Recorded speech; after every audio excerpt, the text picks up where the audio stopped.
Good evening, everyone, and thank you for being here. I'd like to go ahead and call the meeting to order and welcome you to the Coeur d'Alene School District 271 Board Meeting for May 7th, 2018. Would the gentlemen please remove their hats, and everyone's please stand for the Pledge of Allegiance.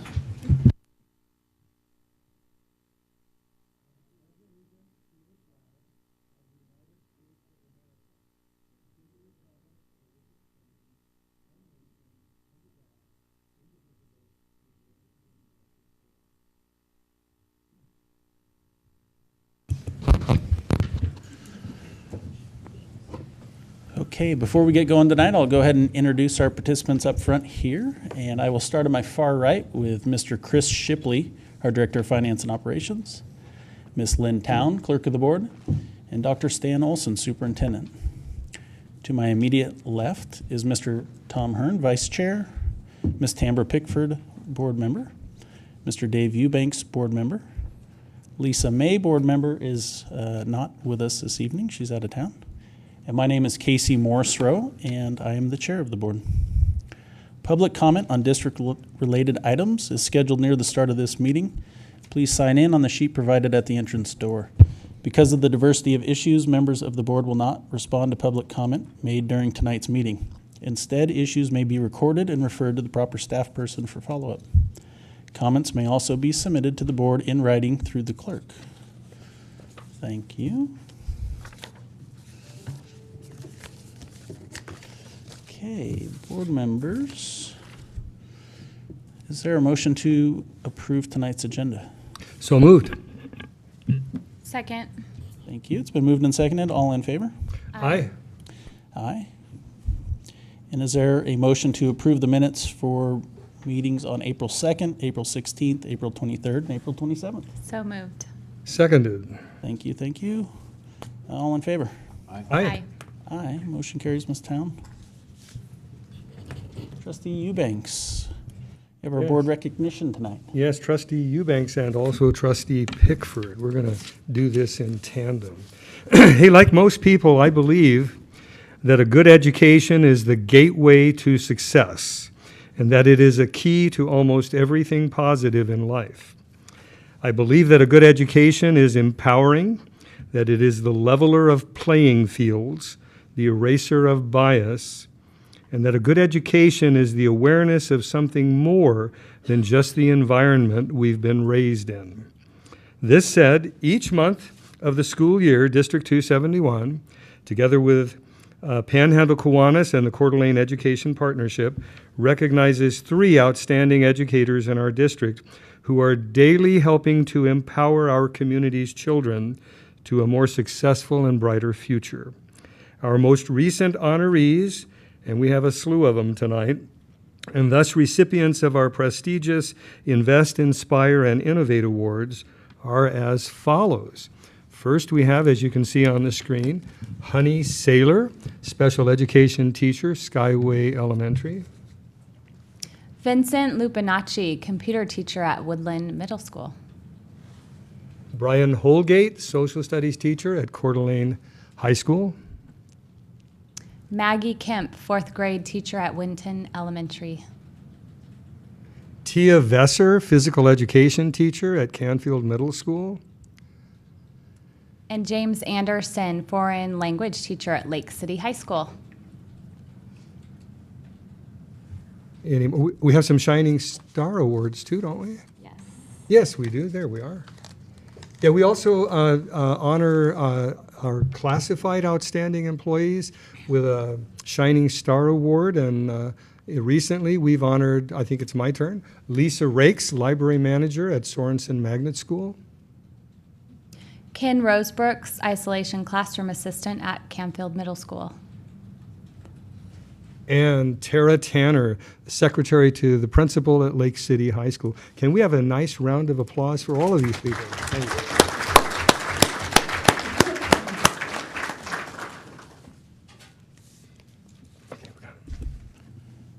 Okay, thank you both. Congratulations to those fine folks. High school student body reports. Lake City High School, you want to go first tonight?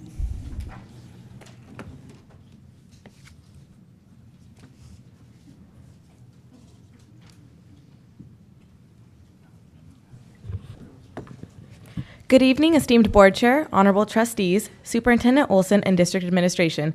My name is Val Lagososa, and I am the ASB president of Lake City High School.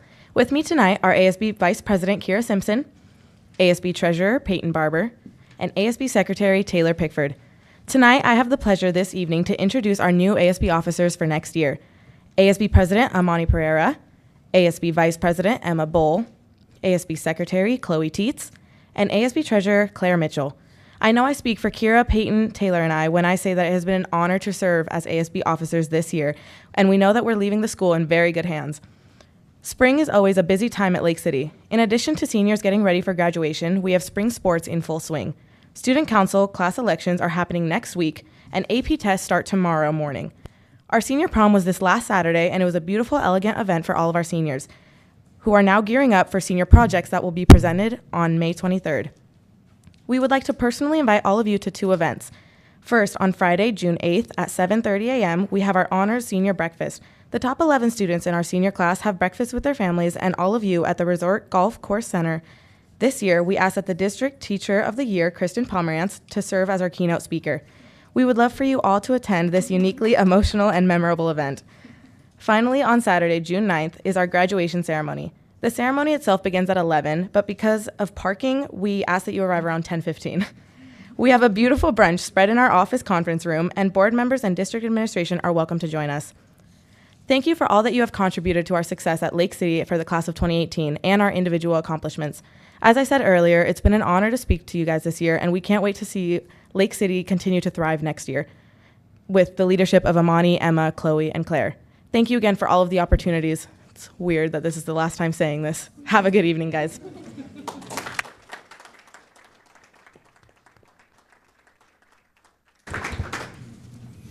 They say 2018 is going to be the year of the woman. It looks like it started here at Lake City High School. Okay, Coeur d'Alene High School.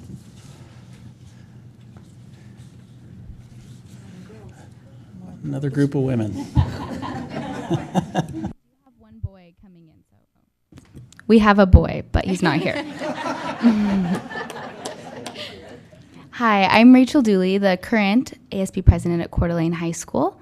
And I have with me Abby Schranz. She's one of our ASB officers currently. And then I have two of our new officers, Addie Smart and JC Brockhoff.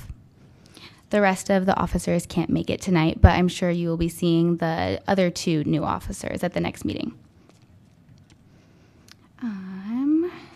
So the past few months have been a little bit difficult at Coeur d'Alene High School, but our Viking family has proven to be resilient and strong. We have a message from Mrs. Kais, our vice principal, one of them, and she wants to commend CHS students for being so caring toward one another and ending the year strong.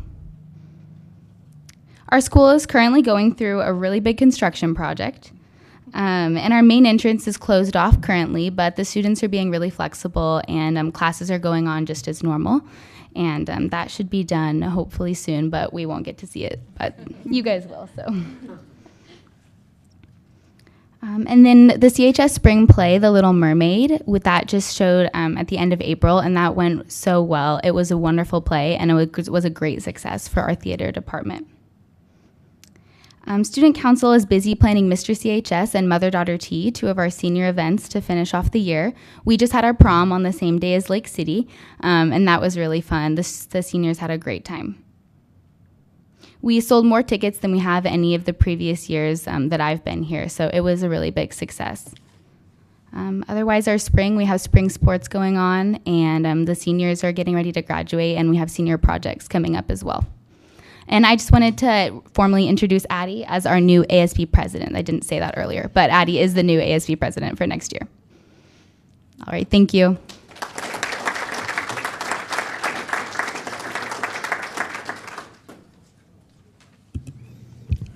On my way here, as I drove by Coeur d'Alene High, I saw half the gym is ripped open. So the wall that they're going to move out is moved. So it's pretty interesting to look at it right now. So will it be cooler during graduation? Not that gym, it's the other gym, unfortunately. Is anyone from Venture here tonight? Okay, how about K-Tech? Okay, we're going to move along. Mr. Twitchell, you ready with your Coeur d'Alene Education Association report? Yes, sir, I'm ready. See you, ladies. Good luck. Bye, ladies. I guess I'm not that exciting, so. All right. Board members, Superintendent Olson, district office staff, as always, thank you very much for this time. It is the start of Teacher Appreciation Week, and it is absolutely a well-deserved week to appreciate the teachers who bust their humps each and every day, teachers who often put their families second to their adopted kids in their own classroom. And, educators, teachers deserve a lot of credit. They really do. Of course, if they got paid more, they probably wouldn't have to apply for that credit so often, and they could actually just pay cash for whatever. Tell you, the retirement dinner was better. There was the bar there, and so people got a little more loose and would laugh at stuff a little bit more. So, all right, it doesn't get any better than this. So, sorry. First of all, I would like to give you an update. The association, we recently had the Idaho Education Association Delegate Assembly. If anybody's not familiar with that, there are representatives from each of the local associations go down to Boise, and we kind of plan out what's going to be happening for the next year. A lot of people tend to think that there's the top union thugs and they dictate what's going on, and that is far from the truth. It truly is a bottom-up organization. We vote on everything. We bring up what's called new business items to help direct the association on what to do. There certainly was a theme this year where all of it revolved around lack of funding. A lot of the new business items were all about we're going to work with legislators to try to get more money for this or for this. One of the big ones was around special ed, special education. And I know here in our district, that certainly is an issue. That population is rising everywhere, yet the funding is not rising, and that certainly is an issue.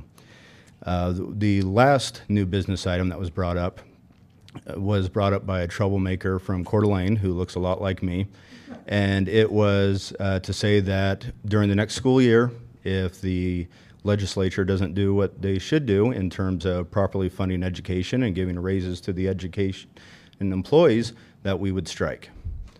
And it generated a lot of discussion, a lot of great discussion.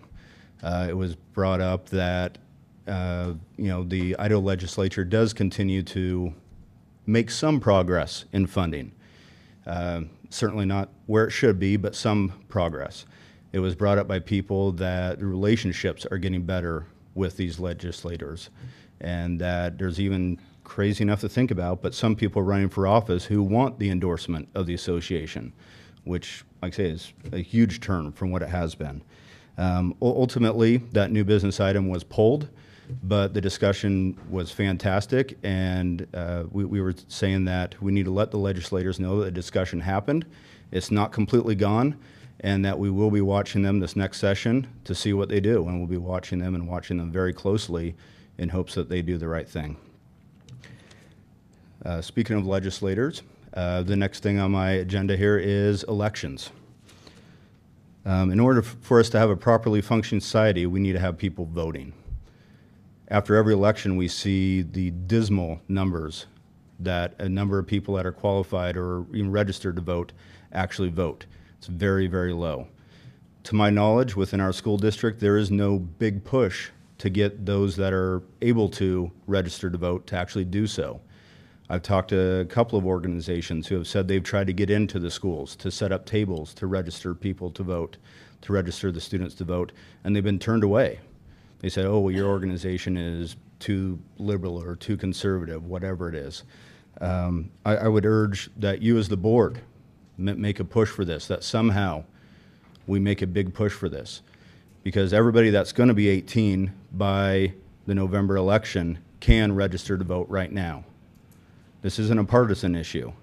It's just getting them active in the democracy that we have. My dad, who served in the Air Force, I vividly always remember this, and this is what I tell my own students. I mean, he would get fired up about it. He'd say, I don't care who you vote for, just vote. And he would always throw down the fist, too, every time, I guess just for added enforcement. But so I would love to see something like that happen. Tables set up at lunchtime, getting into the senior English classes, something. Here's the card, vote. If they choose not to vote, that's on them. But at least they're registered to vote. The last thing I would like to address, and I apologize, it was kind of a last minute thing that I thought of, and so I apologize for not having it on the agenda up here. But it's a topic that I've talked to several people about, and it seems to be a discussion that's only happening behind the scenes. And I feel that it's something that needs to be out in the open. One thing in this great community of ours is that we, the School District 271, take a lot of pride in what we do. And one of those things is by playing by the rules, following the rules. I'm aware that one of the schools in our community, not part of School District 271, one of the charter schools, is not exactly playing by the rules. Where are we at? So I know that this school will take students in, let them take classes, give them credit for the classes, but they don't formally enroll the students into their school. Now, some people might be saying, well, why does this matter? Well, here's why it matters. Because if little Johnny leaves from one of our 3 high schools and goes over to this other charter high school and is not enrolled, after a certain amount of time, little Johnny becomes a dropout, and that affects our graduation rates. And that's not good. All of us in this district, the educators, all of you at the district office, work way too hard to try to have our students graduate and to have our graduation numbers be what they are. So little Johnny is attending school, is not dropped out, yet gets registered as a dropout. And it needs to stop. Again, it reflects on all of us. I don't know if there's anybody here from the media that can investigate this further, do something about it, but this certainly affects our reputation as a school district and as a community at large when our graduation numbers go down because someone's not playing by the rules. So again, I would like to thank all the teachers during this Teacher Appreciation Week that put their blood, sweat, and often tears into their classrooms and their students each and every day. Thank you. Thank you, Mr. Twitchell. I saw or Dr. Nelson there kind of looking intently. And so I'm going to are you previewed for us? Item G, number 4, I believe it is, curriculum updates, U.S. history and U.S. government. I think Dr. Nelson's going to be talking about voter registration, what we currently are doing and what's in the new curriculum change there. So you can stick around till 7 o'clock and hear what that is. It's a reason for all of you to stay. And this issue's already been raised, right? Yeah, I raised it a couple of months ago, yeah. You bet. Yeah, we talked about this. Okay. We've talked about it and are supportive of it. I am anyway. I think we all are. All right, so now we are to the point in our meeting for public comment.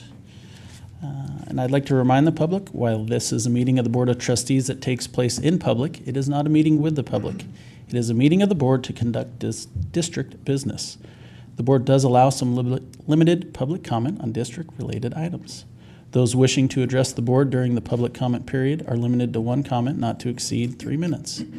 If you have any additional comments that you'd like to present to the board, you may do so in writing through Clerk Lynn Town. Ms. Town will ensure that the board members receive the additional commentary. Please keep in mind that board members will not respond to public comment. If I have determined that an individual statement is too lengthy, personally directed, abusive, or repetitive, I may terminate that speaker's privilege to address the board. And since I know all 3 of you, I'm guessing I won't have to do any of that. First up is Russ McLean. Good evening, Russ. Just make sure the light's on the mic there, if you would, for us, please. Yeah, it's on. Well, in my campaign I'm running through all the businesses, and it kind of goes apart to him, what he was talking about with strike and money. All the businesses I've talked to have expressed not being able to find quality workforce. So you have a problem, you got to find a solution. We went, and with the help of Christy Woods at NIC, there are laws where we can bring interns into the county and start training these kids into the professional world. And while I'm really here, because this is for Jobs Plus too, this is a big thing, I'd really like to see, there are laws where you could dual enroll, like the Venture High School kids, and get them in. The county is going to give them, like, say, $10 an hour, plus they get college credit. for their time. It'll be semester by semester. It'd be a successful program. But I want to take it further, and you guys are a pretty good crew up there. I like your open debate, and you guys really trying up there. I want to expand that, and I'd like to see if you guys could get with the cities or other businesses to try to do the same thing. You know, the project kids, or it's Venture High School now, they all graduate with a plan. They're all going to do something, and I've always admired that about them. And maybe we could push this through and really make something important to make Jobs Plus easier, make people moving here. Because what I'm seeing is all our commercial properties are turning into churches. And they still will produce a property tax, but they don't produce any sales tax.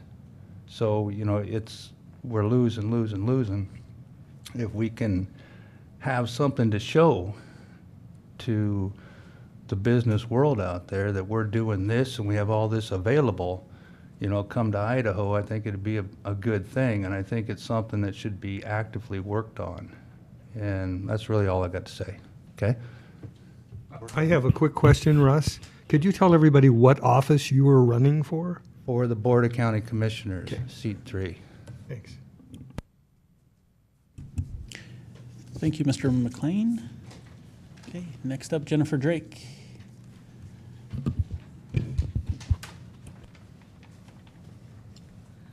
Good evening, everyone. I am Jennifer Drake, and I am here this evening to discuss putting a full-day kindergarten program at Sorensen starting in the fall.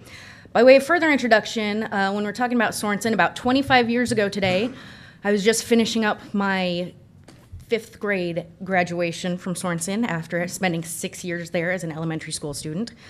12 years ago, I was working education issues for a congressman in Washington, D.C., and I flew home to join the appeal to keep Sorensen open. And now the first of my 3 children is in 1st grade, and the second is entering kindergarten in the fall.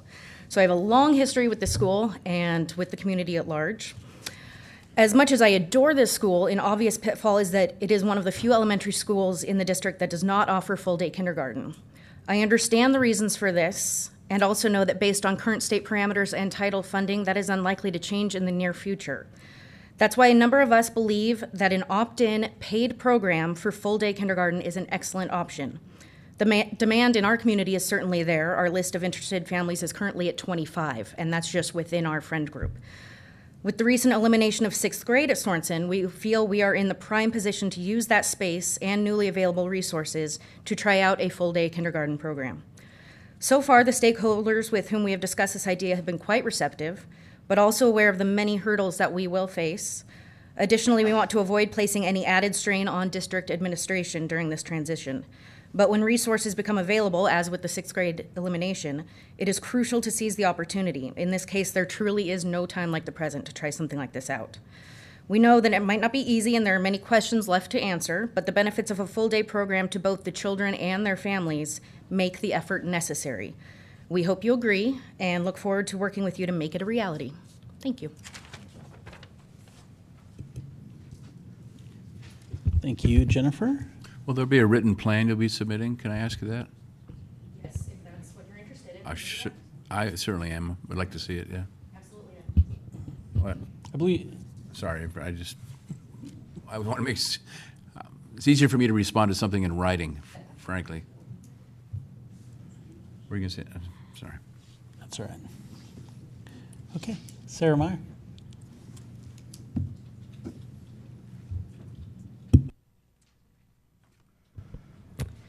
Good evening, Chair Morris Rowe, members of the board, district staff, and Superintendent Olson. Thank you for your time this evening. I'm going to be a little repetitive of Jen. We've been working on this full-day kindergarten idea ever since we found out that the 6th grade would not be continuing at Sorensen next year. Space has always been an issue there, and with space opening up next year, we thought we'd seize the moment. I've done some research throughout the state, and it looks like there's a tuition-based kindergarten program that's being done in Nampa, West Ada, Mountain Home, and up in Sandpoint at the Lake Pend Oreille School District. And it's been successful there, where it's an opt-in program, and parents can choose to do it. They've set it up where it can be a sliding scale, or in Sandpoint they do a scholarship-based, so that families of all income levels can participate, that if you can't afford it, you can still put your child in full-day kindergarten if it works. So we're asking the district to look into this, and we want to be engaged and work with you and try and make this happen, because you've seen the research where 3 hours a day just doesn't cut it for kids. They need more, and if they can get more and ease into the learning process, and by first grade, they won't be struggling to meet the IRI reading indicator that they're being tested on this week. And it gives early indications of how we can help those students going forward. So I ask for your help with this. I would like to be engaged, and I thank you for your time.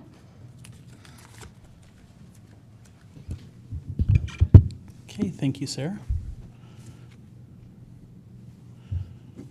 Superintendent Olson. Good. Just some quick updates. Number one, relative to the tuition-based kindergarten program, that topic is under discussion administratively right now. So just give you a heads up that the flag is going up the pole discussion-wise, and will continue. Obviously, you need to be in the loop and need to be involved with that. We'll work through your principal, back through the parent body there to move forward that discussion. Secondly, relative to voter registration, I have been to both of our traditional high schools a number of times this year, probably 6 to 7 times that I've been there. There have been representatives of the League of Women Voters attached to either a lunch period, an assembly, or something, registering young people for the privilege of voting. So that has taken place. Obviously, we need to step up our game and create greater visibility and accessibility. But I do want to disparage the work of the League of Women Voters in this community, who have been on top of this and have been consistent in their participation. So we'll touch base and see if we can step that up. Item 3, interest-based bargaining continues, and the district got off to a great start in the process. Our next session is May 10th, this week, and with a third session scheduled for the 16th. The parties have engaged enthusiastically and positively, and with, as John Kennedy used to say, with great vigor, and have done really, really nice work in the program, and are moving not only the concept forward, but the real work of the concept is to create collaboration and problem solving in negotiations as opposed to confrontation. Great work, great work. And then item last tonight, we have a number of very well-known people in the audience, but one celebrity tonight, and that is Kirsten Pomerantz, who is not only our secondary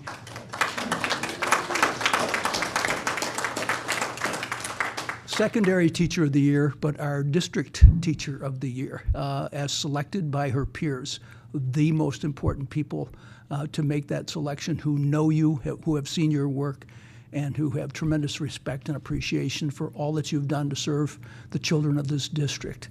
So congratulations again. I am her agent. I get 20%, and we'll be doing autographs later. But again, congratulations on some just terrific work and for receiving a wonderful honor. Thank you. Okay, thank you, Dr. Olson. Looks like we've got no board comments tonight. Okay, so the consent agenda, there's a couple items I just want to, I think we're going to highlight here. So if we can, well, first I'll ask, I guess, is there a motion to approve tonight's consent agenda, and then we'll move it into discussion after that. Seconded. Okay, thank you. It's been moved and seconded. All in favor? Well, we're going to discuss, right? Oh, thank you. Yeah. We are. Yeah. Thank you. You said. Yes, I we were did. going to do trying this. to, Okay. I was trying to save us some time. You're right. Yeah. Okay. First, on item A, the personal rehire, there was, in one spot it said 2018-19, another it said 17-18. These are rehire recommendations for 18-19. Let's see, item G is a bid award on our voice over IP solution for our phones, and here comes Seth. Seth, hopefully I'm not catching off guard here. You were gonna. No, I was ready. Yeah, Okay. yeah. In your consent agenda packet, you'll find a recommendation for a bid award for our voice over IP service. For the last 5 years, we've been working with Ednetics, headquartered in Post Falls, for this service. About a month ago, we released an RFP for the same service for a contract expiring June 30th. We got 2 bids back, one from Ednetics and one from Intermax. The Intermax bid was about $75,000 a year lower, and so our team, made up of myself, some of our technical and finance staff, and you'll see our scoring in your packet as well, are recommending that we go with Intermax. A couple of things about the Intermax RFP. One is that analog lines as well as phones are included. And so that was actually a cost consideration that we made as well. Overall, this comes out of the district general fund budget for utilities, and it represents a savings of about $110,000 a year. So a very significant savings over what we currently pay. Okay, so thank you, Seth. Is there any questions for Seth on that? Can we just give him a round of applause or something? I mean, $110,000? That's great. At this point, it's really Intermax that deserves a round of applause. They're here as well. But let's wait and see how it goes first before we start. Yeah. Well, I'll say, Seth, just another nice job. You've really been hitting the technology stuff hard and finding ways to spread our thin dollars further and save us some money and allow us to put that money to other use. So thank you, and job well done for you. Another item on here I wanted to just pull out, and I think Mike Lindquist, I'm going to just have him come up, was item J, which is a scoreboard donation from Les Schwab Tire for the new gymnasium at Coeur d'Alene High School. Yeah, I understand there was some questions. Was there anything specific, or would you like me just to go through the... Well, I think it's pretty generous of Les Schwab, so I just thought, one, we would just highlight it. So basically, but I have a question. And then, why don't we have him highlight it, and then we'll ask a couple questions. So this proposal came from Les Schwab. It's actually the Hayden Les Schwab store and the Coeur d'Alene Les Schwab store coming together. They approached us after the bond levy was passed, and they wanted to support the school in some way. And this was something that they had done in Eastern Oregon in 2 different communities. So they came in with the proposal. So they basically, they did have a few things they wanted in there as far as the length of time that the scoreboard would be in there. And then obviously they were looking at competitors advertising in the same space, not necessarily eliminating them from campus, but just from that particular gymnasium. So they just followed what they had done in Eastern Oregon, and that's where those ideas came in. So they would like to see that the scoreboard is in the gym for 15 years, and then they would like to, I believe it was 8 years of not having any tire competitors putting their stuff in Viking Court only. Anywhere else on campus they would be fine with, which would include the football stadium, baseball, softball, Jordan Court, or anywhere else on campus. And then when they've recently done, they wanted a larger scoreboard than that. They were disappointed in this size, so they actually are now going to purchase 2 side-mounted scoreboards for the gymnasium as well. So there will be 3 scoreboards in there that will all run off of one machine. So it's still a pretty nice looking scoreboard. They are still working on the Vikings down the side. They're going to widen the letters at the top so that it matches the side, how it comes down tight at the bottom. And on the bottom of it, there will have a Coeur d'Alene symbol on the bottom, our C with the Viking head, because that's a vinyl finish. And so they're going to add that to that as well. So.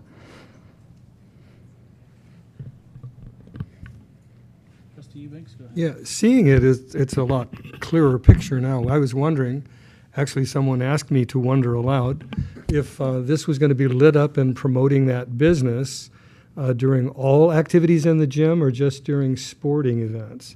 But it looks to me that it could only be lit up during a sporting event, correct? Well, it is backlit, so when the scoreboard's turned on, there will be a backlight on it. But the symbol would be on there, but it wouldn't be backlit unless we had it operating. Okay. So would that be only during athletic events? That would be correct. Okay. Thank you. Any other questions? Yep. Awesome. I don't You see might any want to de- mention the value of the relationship. Oh, how much? $37,000. Yeah. Yeah, that's for all three of the scoreboards together, and the two stores would split the cost of that. The price was actually higher until Kenny Carver at the Hayden store called Daktronics and told them to sharpen their pencils, and they came down in price. I would guess Les Schwab has some pull with the sign folks. They I probably believe do so. a lot of signs. Trustee Hearn, did you No, have a I question? didn't. I didn't have any. I don't see any downside to it, and I like the score there. Vikings 101 to. Yeah, I hope that's reflective of the future. That would be great. But thank you. I think it's a great idea and a great partnership. Yeah. I didn't put the T-Wolves on there. I didn't want to offend Mrs. Pickford up there on that, so I kept it as guest. You're welcome. Any other questions for me? Can I ask a quick question? Yeah. Mr. Boss, sir. Sorry. No, question I had, noticing there were different requirements, was that it said that Les Schwab would receive verbal thanking the way I interpret it was at each event that happens inside that gym. So my question was, I mean, if graduation happens inside a Viking Court, do we have to thank Les Schwab? If a dance happens in Viking Court, do we have to thank Les Schwab? So that was my question. Yeah, no, the intent of that would be when we have an announcer at a game. So like when Mr. Nelson comes over and announces athletics for us next year, that would just be part of what we do. So they basically, during timeouts and in between quarters, those type of things, we always have public announcements, and that would be one of them. So yeah, just at athletic events. Thank you, Mr. Lindquist. Okay. So those were the two items I was going to pull, or that I wanted to pull out there. If there's no further questions on our list here, and I'm seeing none, is there a motion to approve tonight's consent agenda? So, thank you. We motioned, we seconded. Okay. Are we all in Vote favor? again. Aye. Aye. Aye. All right. Confused myself by doing it differently. Okay. We are into information items. And Chris, are you up first with our finance report tonight?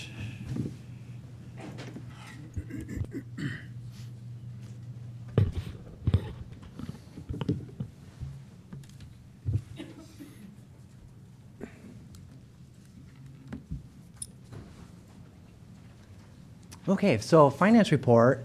We do have our normal finance documents in here. And one thing that I wanted to point out here too is that we are, excuse me, we are 3/4 of the way through the year, through the financial year, and we are plugging right along. Now, of course, looking here at this document here, it's tough to glean information out of this, but one thing I did want to point out is that this number here, we have gotten just about all of our revenue. We're just at about 90%, but we still have a bit more expenses to go. Right there, we're at 70%, but don't worry, we're going to spend that money. And where we're going to land at far as the budget deficit, we're still targeting, this isn't an exact number, but if I had to put my sights on it, we're probably looking at about $340,000 for our budget deficit, which was better than what we had at mid-year.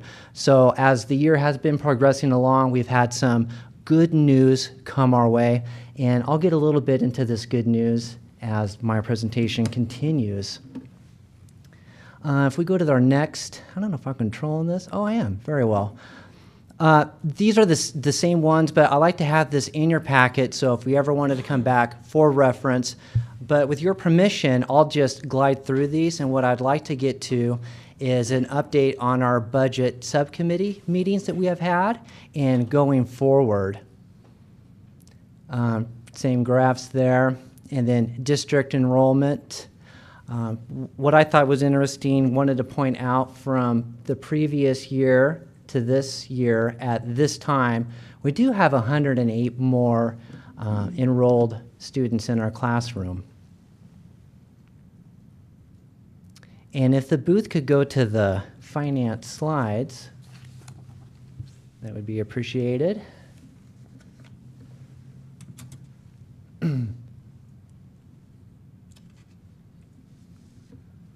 Yes, thank you.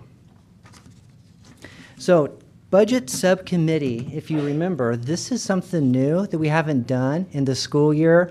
So just a quick reminder, we have a broad representation that's on this budget subcommittee from the district office, administration, trustees, and we also have the CEA in the room. Again, the purpose for this is having talking about the budget, getting input, talking about philosophy. Essentially what we're having is we're having a dialogue with everybody in the same room, talking about the same things, the budget. We've had some key dates laid out. April 4th was our first meeting where we had a general overview of the budget process, and that's also where we talked a bit about the budget deficit. And then in May 2nd, we had our revenue meeting, and just coming up this week, what we're going to go over is our expenditures. I want to get a little more detail here.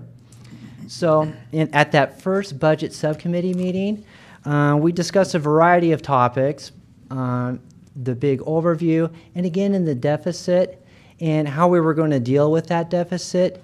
The consensus view is that we would use existing fund balance, and then also we had some good news with the federal forest funds.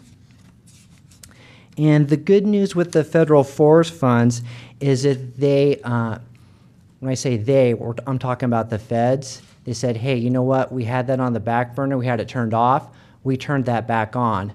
When they turned it off, it went back to the rule, which was in 1908. And then so when they turned it back on for secure rural schools, that funding came back to us. The prior 2 years, it was $7,000 and then $10,000. But when that switches on, normally we're looking at about $65,000. Money hasn't come in yet. I recognize it, but we haven't realized it. But that's some of that good news that's been coming our way. The other bit of good news that came our way for the district is that we had students that are enrolled. They were really showing up. So that increased our ADA, which again trickles down to that support unit. And that's a big part of how our district gets money from the state. Now, in that second budget subcommittee meeting, we went over revenues. We talked about the philosophy, how we measured enrollment, and essentially, like, how do we project, how do we come up with our numbers? And an important number there is units. Those units drill down to our funding. So they are essentially at the top, and they trickle down.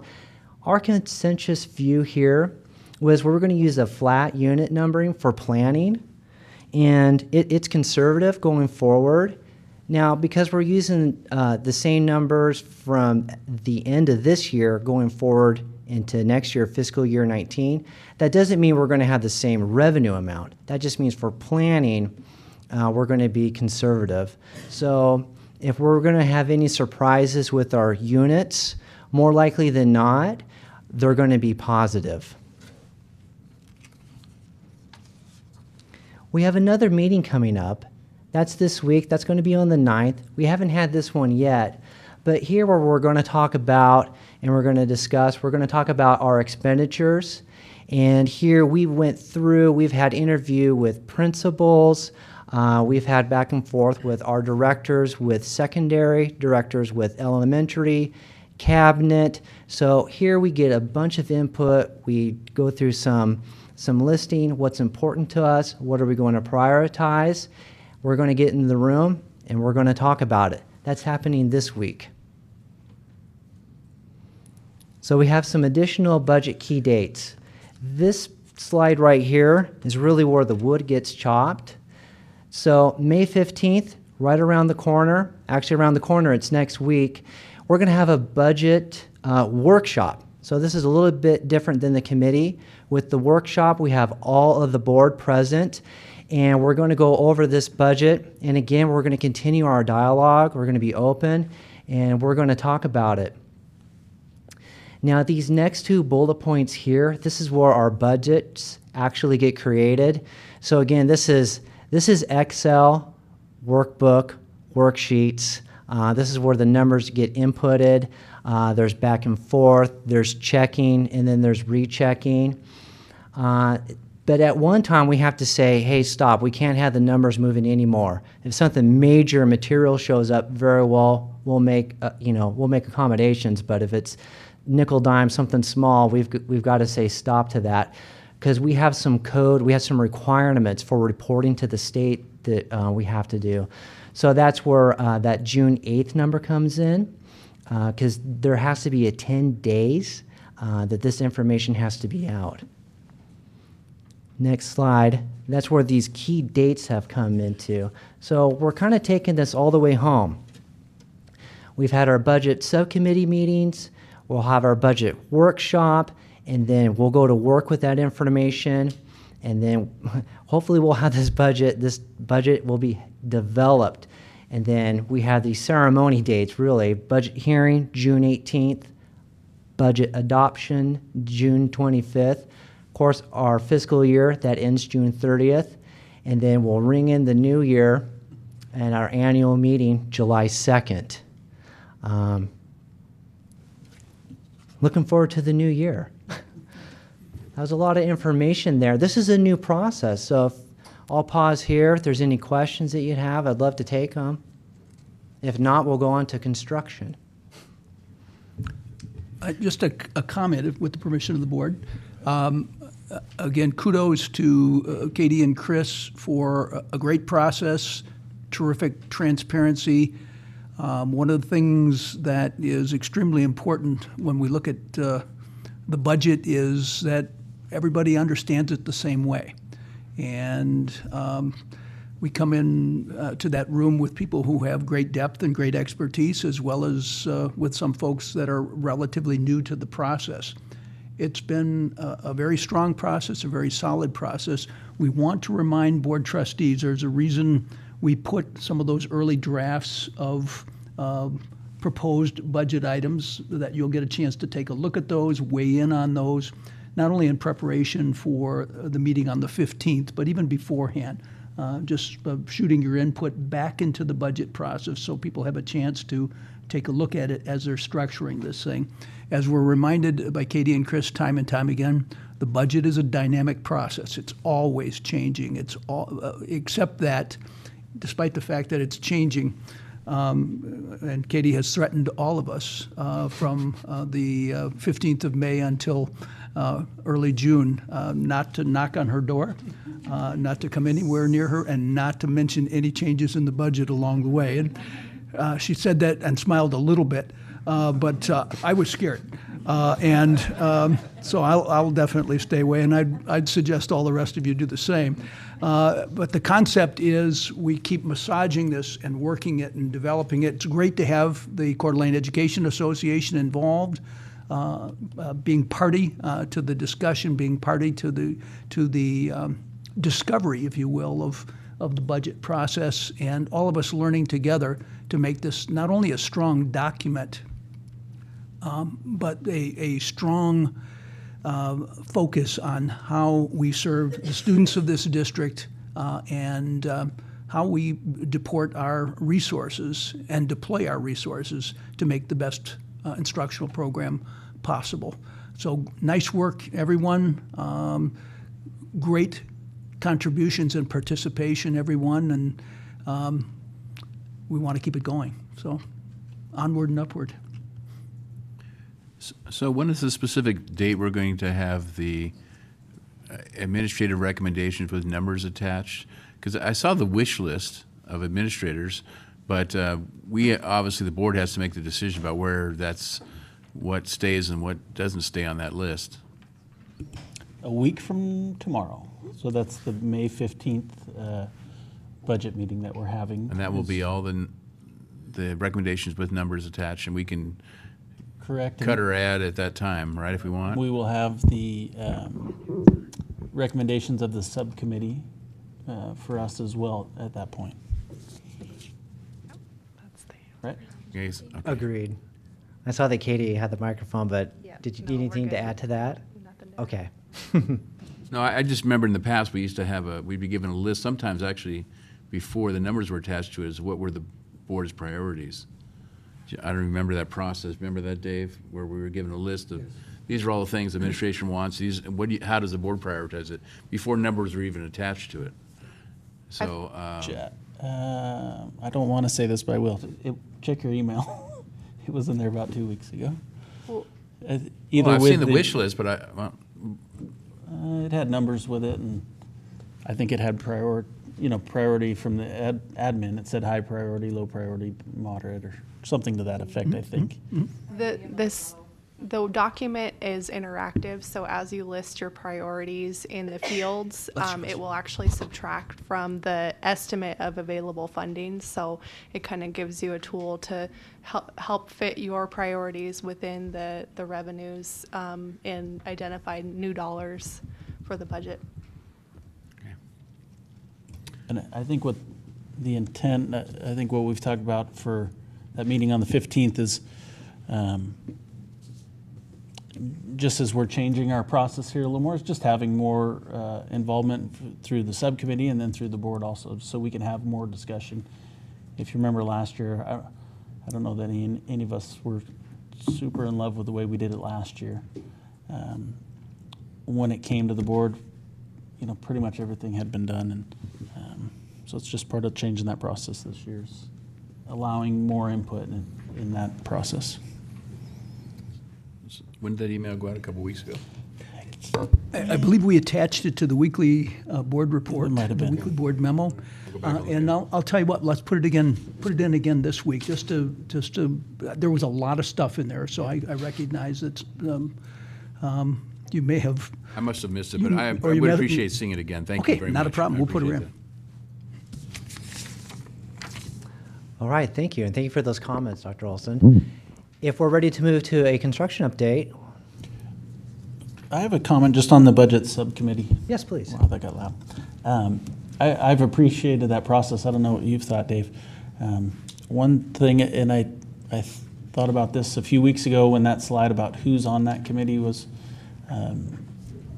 up on the screen, and it jogged my memory again tonight when I saw it. But I'd love to, as we progress and maybe next year, look for an outside person to sit on that committee, and maybe a tough find, but finding a community member or someone from another entity or agency or something like that might just give us a different perspective, because we tend to see things a certain way and miss some outside perspective sometimes.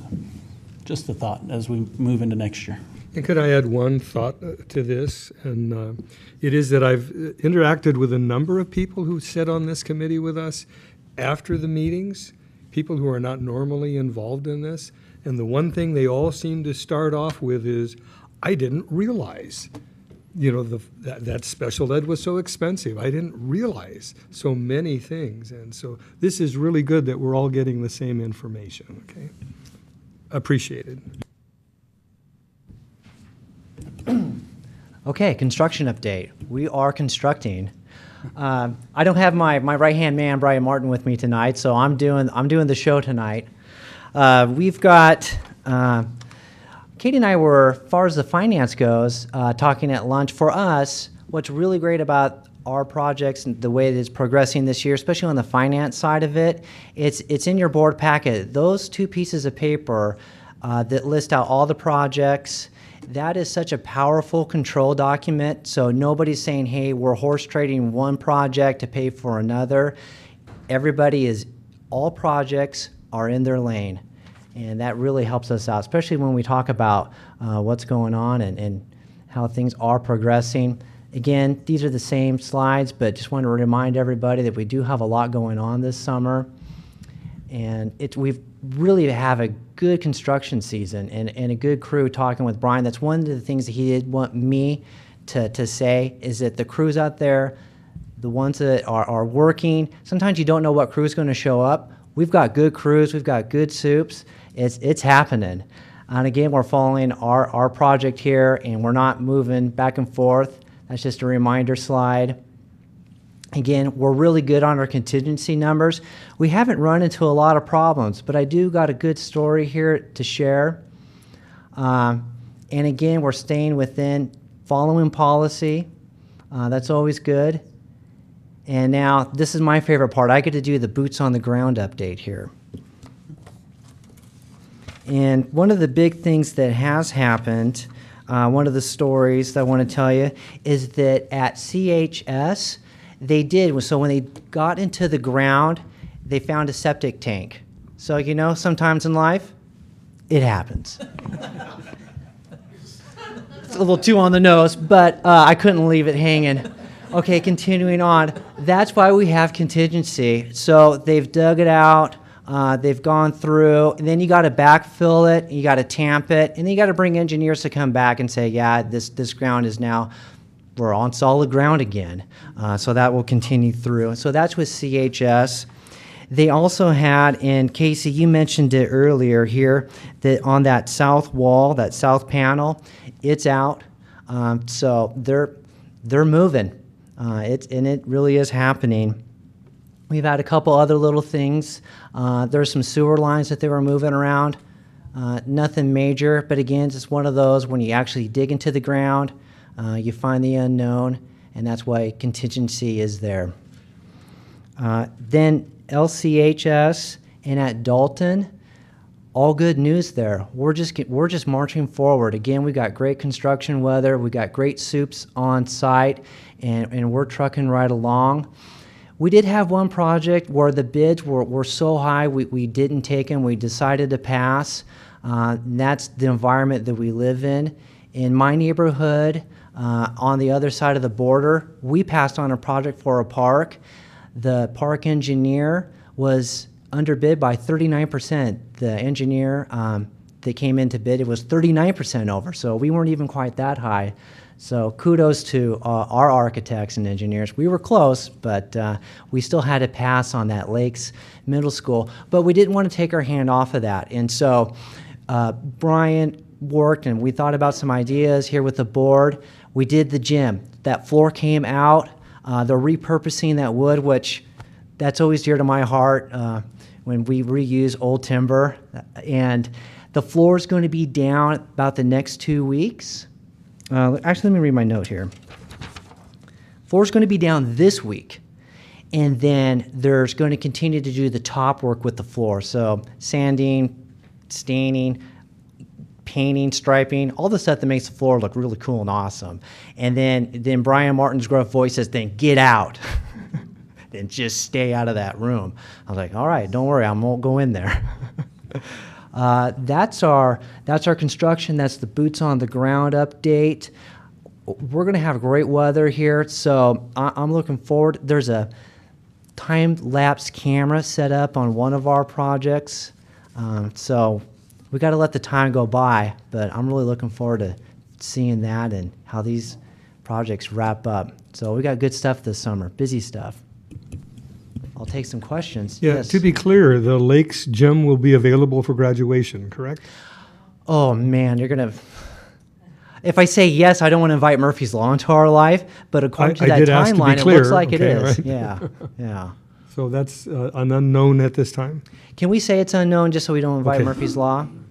But that timeline puts us at about 3 weeks from today. Okay. So that's going to be close.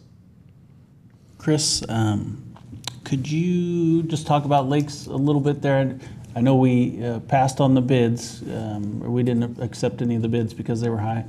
But Yes. we've kind of got wheels in motion there. We do. Thank you. We do. We have wheels in motion, and what we have is CM/GC, General Contractor Construction Management. Thank you. That is a tongue twister. And we have an RFQ out there. It's in draft form. Since this is the first time we've done it, we said, hey, Megan, Council, could you look this over? I've had some peers in the construction business look it over and they say, you know what, this is a great approach. I like your RFP. It looks good. And so we're looking to implement that with the Lakes Middle School for the way that we're going to operate in the future. And as things have changed, relationships have changed, I shouldn't say relationships, just the way that work has been getting done, this is the model that people are going towards versus just the low bid model. It involves a lot more communication, appears to be way more open when you look at it, and construction people like it, and architects like it, and people who are ultimate responsible, Board of Trustees, myself, like it. That's where we're efforting towards. Do you know when that might go out for, Well, we'll get open that up back. or we'll post that for? Yeah, so I think right proposals? when we get it back from Megan, we get the green light saying, hey, you guys are good to go, we're going to put that out. Okay. Because as So we've in the learned, next the few- earlier the better. Next few weeks, that'll go out. Check, Okay. correct. Thank you. So we're talking about a project manager who will essentially be an efficiency expert to help get the job done and cut costs, correct? Correct. Okay. I hope I'm Good not talking job. out of line. Yes. Okay. Any other questions for Mr. Shipley? Okay. Seeing none. Thank you, Chris. Thank you.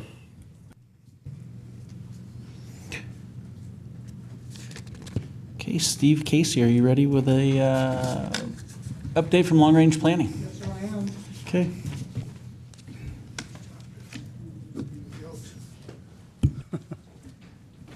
Is this on? Mr. Anderson, would you join me, please?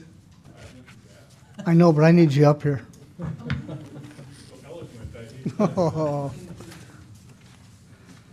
Chair Morrisville, members of the board, Superintendent Olson, thank you for giving us the opportunity to report on the Long Range Planning Committee. Before I get into my remarks and forget to say it, as a leader, we know how tough it is sometimes to lead, and sometimes you have to make tough decisions. And my compliments to the board, because it's been a really tough year for a lot of reasons, and you've done a remarkable job, and I just have a lot of respect for what you do and what you say. Don't always agree with it, but I don't think people in the audience really realize the amount of time and effort you put in beyond just the meeting time. So thank you for that. My name is Steve Casey. I'm the chair, this year's chair of the Long Range Planning Committee, so the remarks that I make tonight will be for that committee. On March 19th, 2018, the Long Range Planning Committee was asked to send their recommendations for future needs of School District 271 to Pam Westberg. Pam collected the suggestions. The suggestions were then transformed into a presentation. The presentation went through 2 reviews by Board Representative Lisa May, Vice Chair Jerry Anderson, and myself, Steve Casey. After those reviews, the presentation then was sent to the Long Range Planning Committee members for their review and input. The attached document reflects a synopsis of the thoughts and suggestions of the Long Range Planning Committee members and its officers. So although I'm speaking, it is collective words of that group of over 30 people who we are representing tonight. As has been customary, the inception of the Long Range Planning Committee in 1995, this committee represents a formal report to the school board at the conclusion of the committee's fiscal year. It is with gratitude and honor that we have been allowed to serve the School District Board of Trustees in an advisory capacity. With voices that represent each and every school in the district, local community members, district employees, and professional business representatives, we believe this committee to be a vital service when searching for community input and transparency in evaluating and updating the long-range plan of School District 271. On behalf of the Long Range Planning Committee, Jerry and I say thank you to the Board of Trustees for the opportunity you have given us to serve our community. In March 2017, our community approved a bond levy request of $35.5 million at a 77% rate, once again demonstrating our community's support of our school district. The timing of the bond, however, had a ripple effect on the typical plan of the Long Range Planning Committee. At the request of the board, the traditional end-of-the-year report was delayed in the spring of 2017, and the committee focused their time and energy on assessing potential school sites. As time went on, frustration grew in the committee because they felt the information provided to them regarding the Hayden site and the integration with the city of Hayden was limited, making it difficult for them to reach a consensus opinion. In addition, the lack of finding other building sites added to their frustration. Many began to feel that their input wasn't valued by the school board, and the issue of transparency came into play. Laying the foundation for next year's work became the focus. Looking at and determining future growth patterns and reviewing the status of our existing schools was paramount in projecting the feasibility, location, and timing of future capital projects. Based on the report from Piper Jaffray, the school district's bond consultants, the school district may be in good position for additional capital projects as early as 2021. We listened to reports from the principals of Atlas, Skyway, Ramsey, Fernan, and Hayden Meadows Elementary Schools, and also Woodland Middle School, regarding their student capacity, physical needs, and how the location of the next elementary school will affect their schools. Woodland Middle School is currently at capacity and has to rely on transfers to other middle schools to keep within their capacity. We found this situation alarming, and it certainly captured our attention on the pressing need of a new middle school. This information encouraged our committee to look at current demographics as we plan for future growth. We heard a presentation from local economist Olivia Metz illustrating the direction and density of future growth in Coeur d'Alene and Hayden areas. Her report also indicated areas of economic diversity and poverty.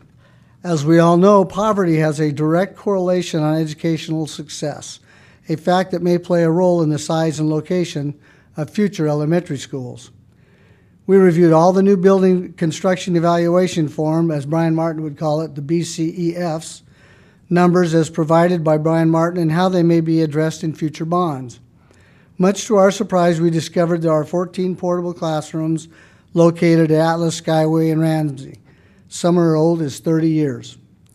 At our March 19th, 2018 Long Range Planning Committee meeting, we asked our committee to provide direction on what they feel are the most important issues facing our school district moving forward. From that request and the information provided in the previous mentioned presentations, we submit the following as recommendations to School District 271. School District, and these are no ranked order.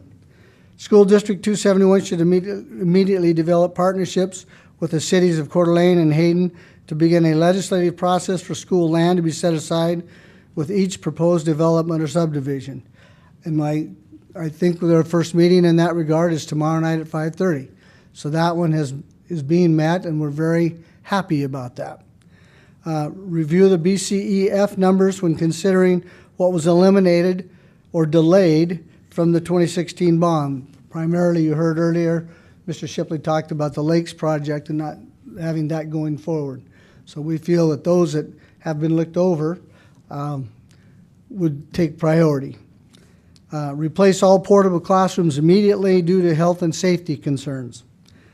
Reevaluate the length of future plans and provide strategic planning for 2-year and 5-year cycles. 10 years may be too long for our fast-growing region. Assign internally or externally a project manager to oversee all capital projects. I think Mr. Eubanks just made that comment. I think that's happened, is going to happen, and we fully support that. Partner with the Post Falls and Lakeland School District in the formation of permanent school boundaries.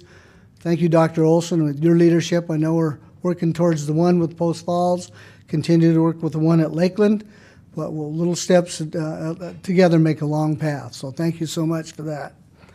Purchase additional land for a second elementary school and a new middle school immediately and a new high school in 5 years in the areas of the most growth. Assign planning for future growth as part of the job description for a district office employee. As we look at project managers, we might look at someone having a job description who is in with the city, in with the county, and a vital part of those discussions as we look for land and development, et cetera. Once again, thank you to the Board of Trustees for allowing the Long Range Planning Committee to play an active role in the decisions that affect the growth and development of School District 271. That's the end of my formal comments, and Jerry will stand for questions. By the way, Jerry is the incoming chair, so you need to get used to being up here. I appreciate the work that you do, and and thank you very much. I know I was on that committee for a short time before I was elected to the board, so I know it's a good group and is well representative of the community and of the district. I just want to ask a couple questions. Well, actually, I only have one question, then a few comments. But my question was your comment on the top of page 3 about the transparency issue. Can you explain that a little bit better, what you're talking about? Well, I could explain it, but I'd be talking for me. And it's hard to explain anything when you're talking for 40. I think like much of you didn't have the information you needed. You wanted more information. I think they felt that same way. And they responded that way, the transparency issue. They didn't have enough. When we went to vote on, well, it wasn't a vote, an advisory, I forgot the date, but at that particular time, many of them didn't even bother to vote because they didn't feel they had enough information to make a good choice.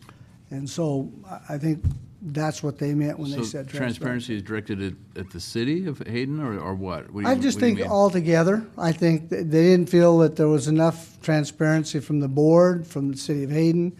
But I can't speak directly to that. I can't define that. That's their language.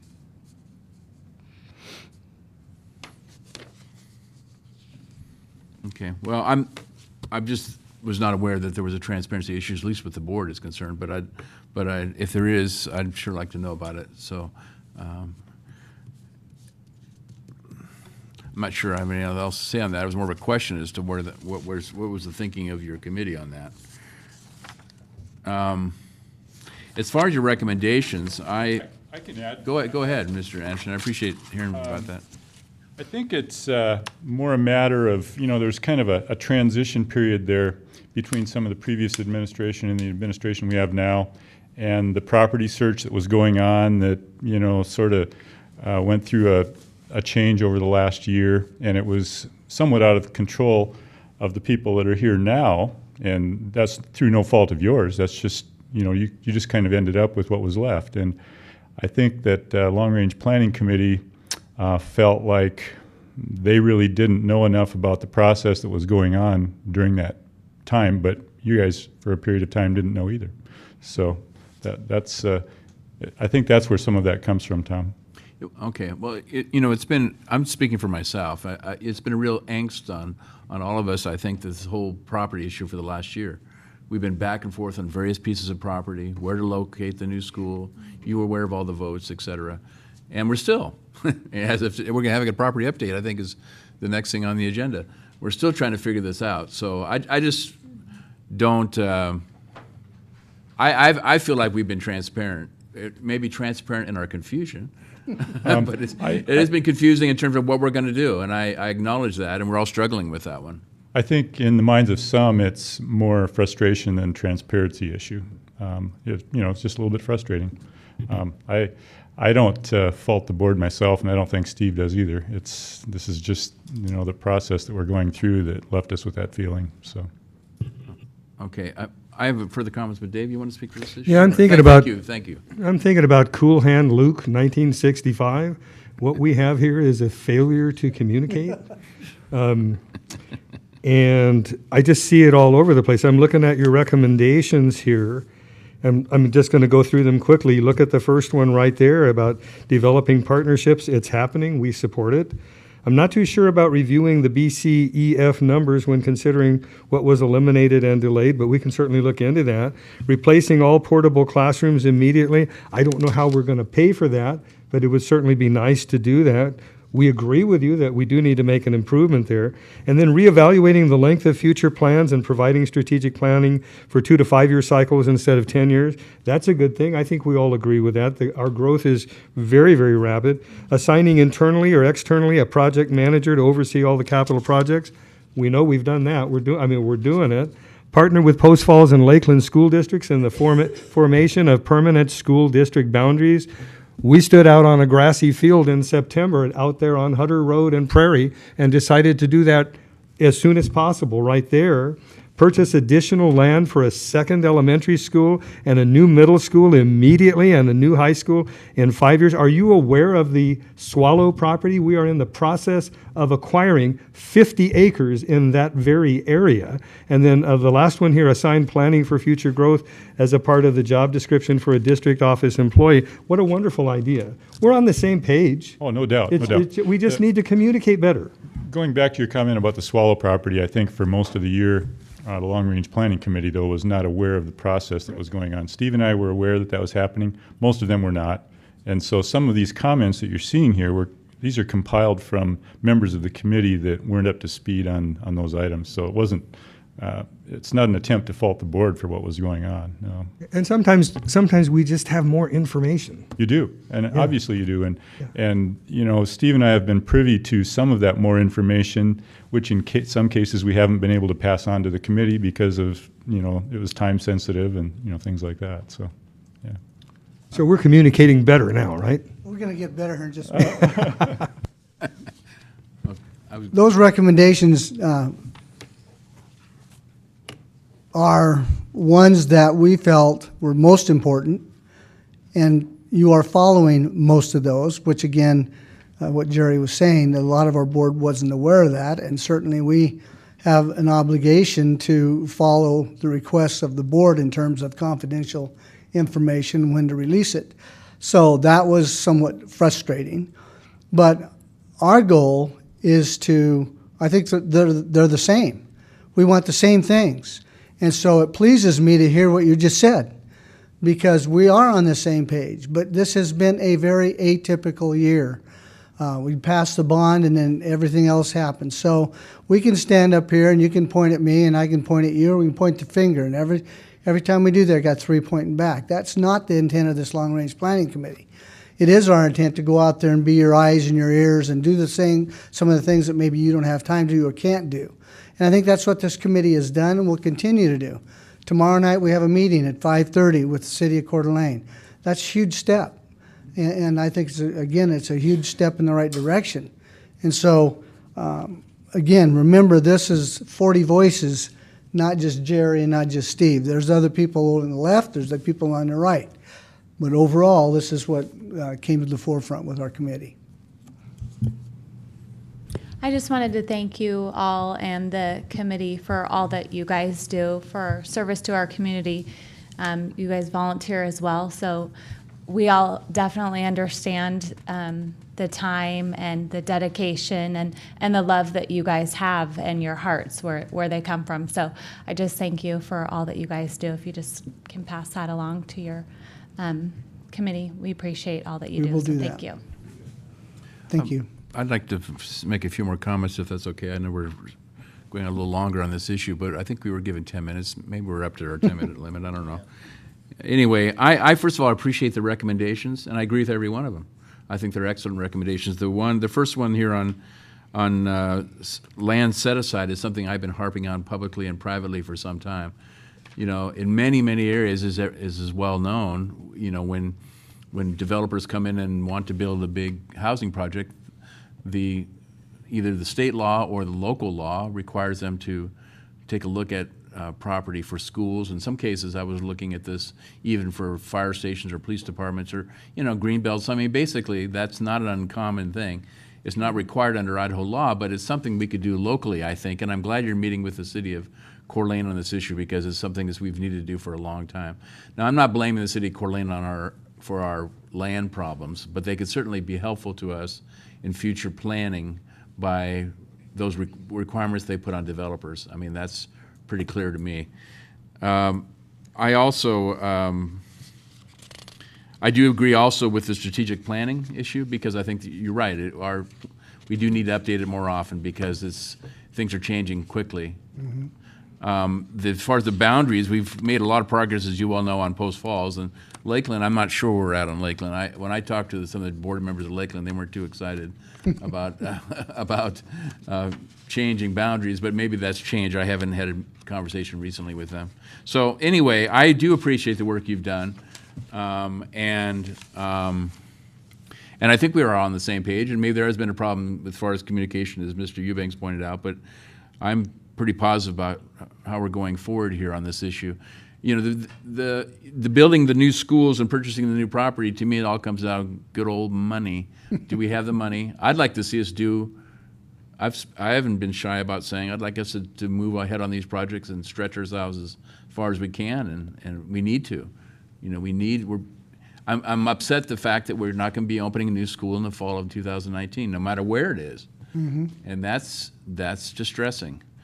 And then Mr. Eubanks mentioned the Swallow property, which is really a long-term solution to our problems, land problems. So anyway, thank you again. I appreciate this report. I thought it was, I don't always print off things out of the board book, but I printed it off and read it and underlined it just because I thought it was important.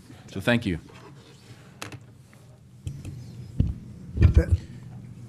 Is that it? I have two comments. One, I want to just kind of echo my board members here, just thanking you guys. I know we threw you off course kind of early through the year when we asked you to weigh in on the city of Hayden and, you know, that whole elementary school. So I know we took up some of your time there and we threw you off course from doing your kind of posted agenda work that you normally do.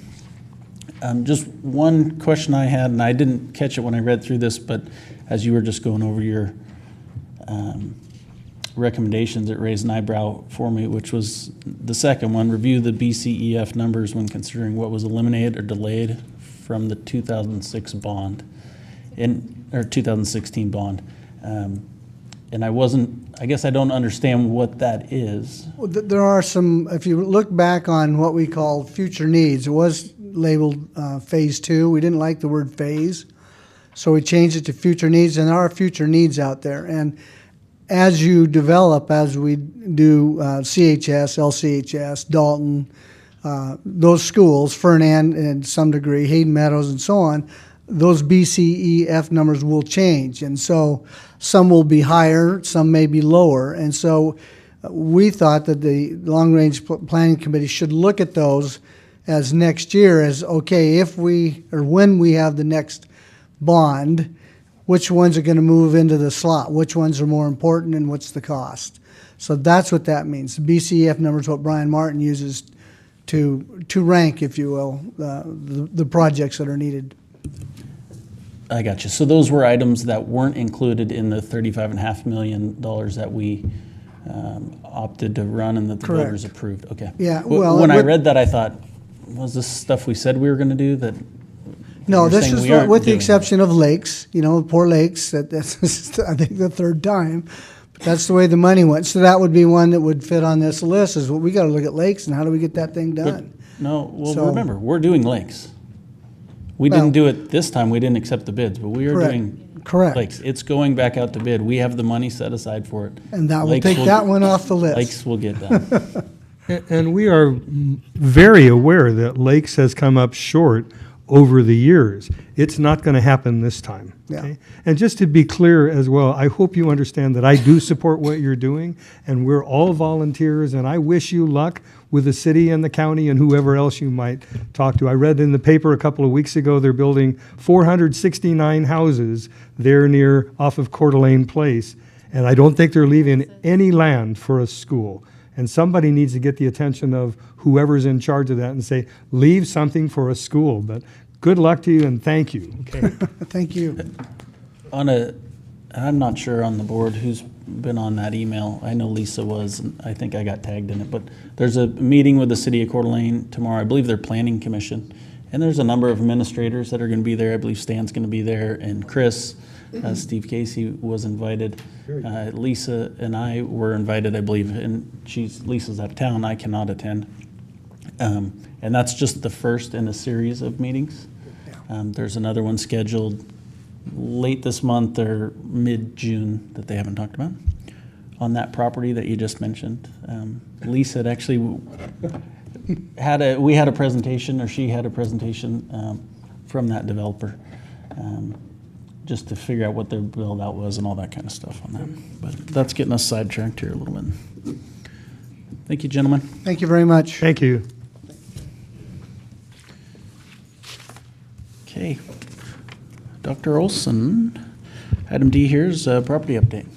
Okay, let me start my report tailing on to the end of the previous report, and that was, again, sharing my thanks and congratulations for a job very well done by citizen leadership. If we learned any lessons this year, it's plan, plan, plan, plan, plan together.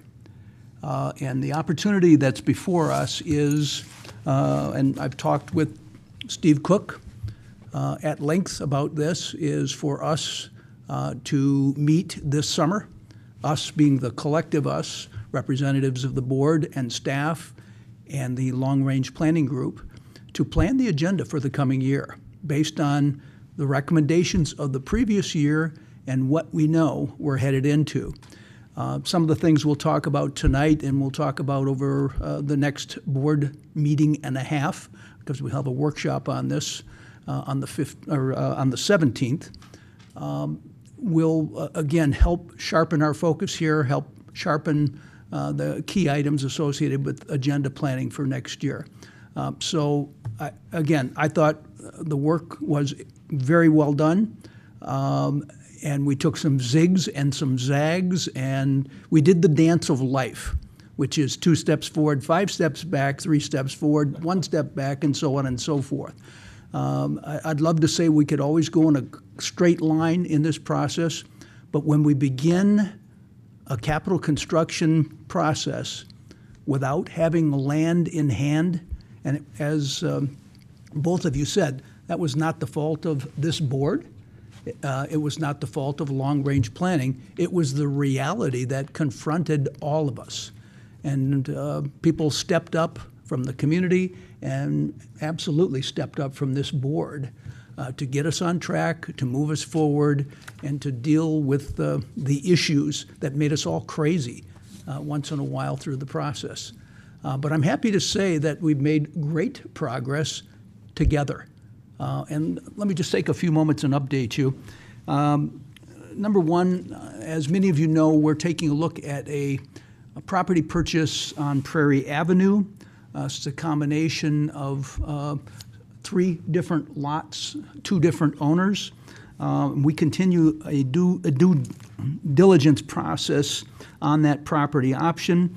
We had 2 meetings this past week on that, one of which was convened by the city of Coeur d'Alene, where we kind of looked at each other and it was the cast of thousands, because it was all of the department heads, the water, the sewer, and so on and so forth, folks in one room to kind of spitball preparations for eventually placing a school on the Prairie property. As a matter of fact, we even brought a school print as to how it would lay on the land, and had the different department heads talk with us about the feasibility, where potential costs would be incurred, and so on and so forth.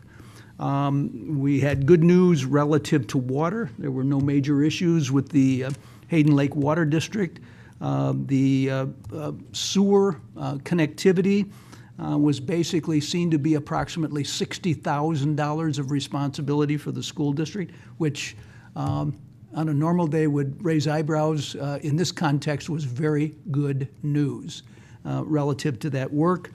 There's still a discussion about traffic mitigation and signals that would be appropriate to the site use, and so on and so forth. As earlier mentioned, we had a meeting with the folks who represent is it Greenstone Developers, who very kindly sat down and met with us and talked about some of the same things we were talking about a few moments ago. The possibility of land space allocation in developments. We also talked a bit about the development that was in question in the northwest section of the community, and we were informed that the build-out in that property that we've been concerned about, in the best of circumstances, is a 6-year build-out, but more probably an 8 to 10-year build-out of 400 to 500 homes. These are going to be different types of homes. Some of them will be identified for retirees and non-child households, as well as other possibilities. And the developer basically said to us, the schedule will be basically directed and driven by market forces. He said, but if you're looking at a huge number of students appearing next year or the year after, don't, because it'll appear in a 6 to 8 to 10-year build-out. We, again, and both trustees May and Morris Rowe astutely raised the issue of the possibility of land contribution. Now remember, Greenstone was the company that basically made it possible for us to develop the Lake City High School site. My study of the acquisition of that property basically suggested that I think the district may have expended $5,000 for the entire piece of property, which is tantamount to us maybe now getting the state of Montana on which to build schools. So it was a wonderful piece of work by the district and cooperation by Greenstone, who also contributed to a number of other property opportunities. We're going to throw that back into play, as earlier mentioned, meeting with the city. When we met with the city, and this is important for everyone to hear, we reminded everyone, despite the fact that we were looking at and discussing the Prairie property, that there had been no change on the board vote to build our next elementary school on the current Hayden Lake site, the current Nexus site, and move forward. We emphasized that, focused on that very substantially to remind people that that isn't the case that's in play. We are also reminded that our drop-dead date, if you will, the end date for our purchase option on the Prairie property is May 30th. So as we move forward, we'll continue the due diligence process. We have tentatively scheduled on the 17th of this month, which is strange but true, next week, a discussion about property and about the RFQ associated with the owner's rep model and so on and so forth. But the work continues on the Prairie properties. The focus here, folks, is that as a district that came into the year with no properties, we now have an opportunity to not only be able to build on the Nexus site, but also acquire 2 properties on Prairie and the aforementioned Hutter Road property, should we consummate the boundary change that is moving forward very nicely. So any questions so far about this one? How is that consummation coming along? Well, that's item number 2 on my report. What a great opportunity, what a segue. What's that? It's an action item. Yes, and again, on tonight's agenda, there's an action item that basically asks this board to confirm the relationship that we have discussed for the last several months with the Post Falls School District to make a boundary adjustment, making Hutter Road our boundary on that section of the district with a jog through the Mill River neighborhood, so that someone's bedroom isn't in one district and their kitchen in another district. We've gone through the process. Right now, our attorney, Megan O'Dowd, is finalizing the petition package, which should be done either tomorrow or Wednesday. We have scheduled a meeting with Linda Clark, the chair of the State Board of Education, for 1 o'clock, Tuesday, May 15th. Now, the good news is I'm going to be at that meeting. The challenge is that I'm going to be rushing madly to get back for our budget meeting that night, but I think we've got to take care of one thing before we bring into the other. But we're meeting with the State Board of Ed staff and the State Board Chair to bring the packet forward. The intent is to either make the agenda of the June or August State Board meeting. The June timeline is relatively short, but if everything passes muster at our meeting next week, we can be on that June agenda. If it does not, because there is no July meeting of the State Board, we would go on the August agenda for their action to approve this. We want to remind folks that it was suggested by our board chair that we deal directly with Post Falls, which was very astute in the process because we had a lot of things to talk about, a lot of work to do, and dealing with two districts on the same discussion would have been problematic. Our view is come to agreement with one district and use that model to engage the other district. I've talked with the superintendent from Lakeland, and she is open to our overtures as soon as we finish this one up and ready to chat. So we'll get one done, and as all of you know, once that boundary change is finalized, it opens up a second opportunity for a land purchase of up to 50 acres near Hutter Road, because then that property will come into the Coeur d'Alene School District where it currently exists in the Post Falls District. The discussion on that was put into play by Trustee Eubanks, and I'll go to my grave remembering the report on a yellow sheet of paper coming in and said, "Have I got a great deal for you?" But it was a wonderful, wonderful piece of news that a citizen from this community was very interested in being part of the solution of our property and the long-term solution rather than an obstacle to it. So that's in play. We have continued our discussion with the gentleman who owns the property that we're talking about. It's been suggested that we deepen our relationship with that individual with a more substantial written agreement pending the approval of the boundary change along the way. I want to remind the board and members of the audience that there are two pools of resources we're considering here using for property purchase. One, of course, is the $1 million allocation from the aforementioned bond issue of last spring. A second is a combination of funds, one being from enterprise accounts in the district, and secondly from the Thomas Lane land sale.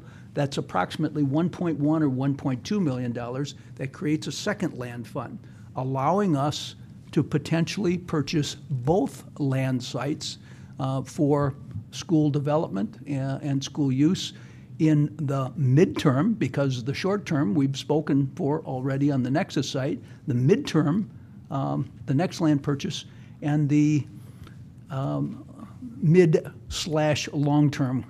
When I think long-term in this district is probably 6 to 8 years, as opposed to 10 to 20 years.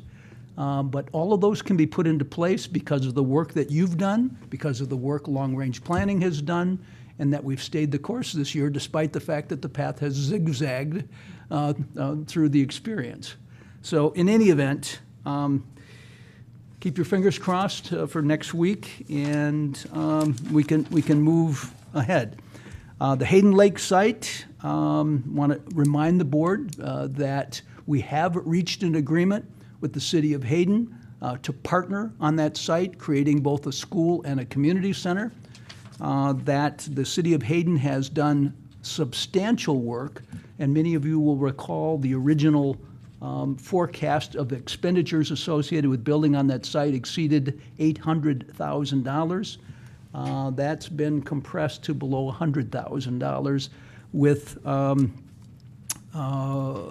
essentials that have been worked out. Again, I laud the work of Chairman Morris Rowe, who stayed with that process, as well as the executive and mayor of the City of Hayden and the City Council, who came together and said, we want to do this. They reminded us of an incident 20 plus years ago where people believed that there was going to be a land swap and land transaction that didn't take place the way it was scheduled, and didn't want that to happen again. And we assured them on our board's vote that we were in for this process. I also want to remind people that this board wisely decided to hold up on bidding that project after the Lakes project came back 22% above projection.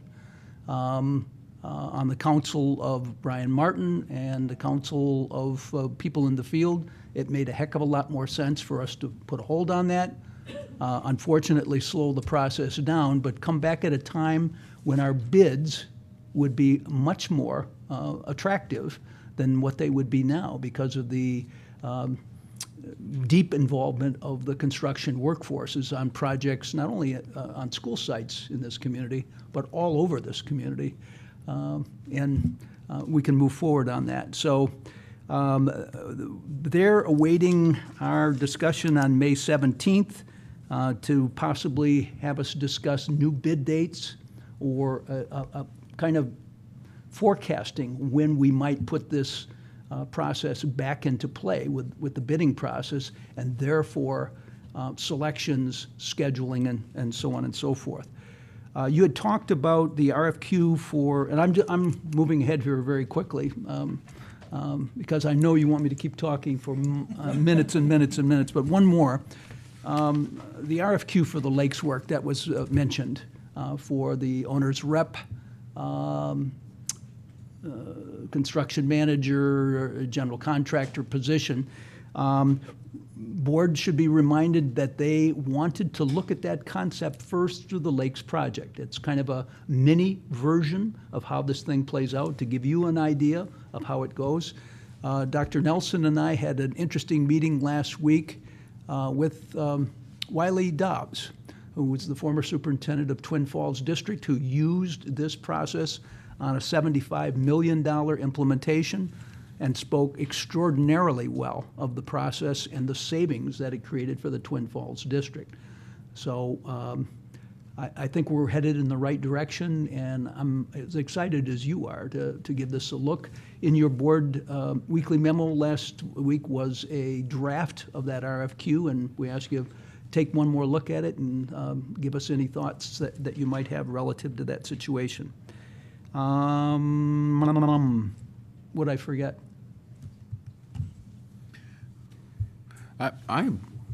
Dr. Olson, my only concern, I really like what you're talking about here.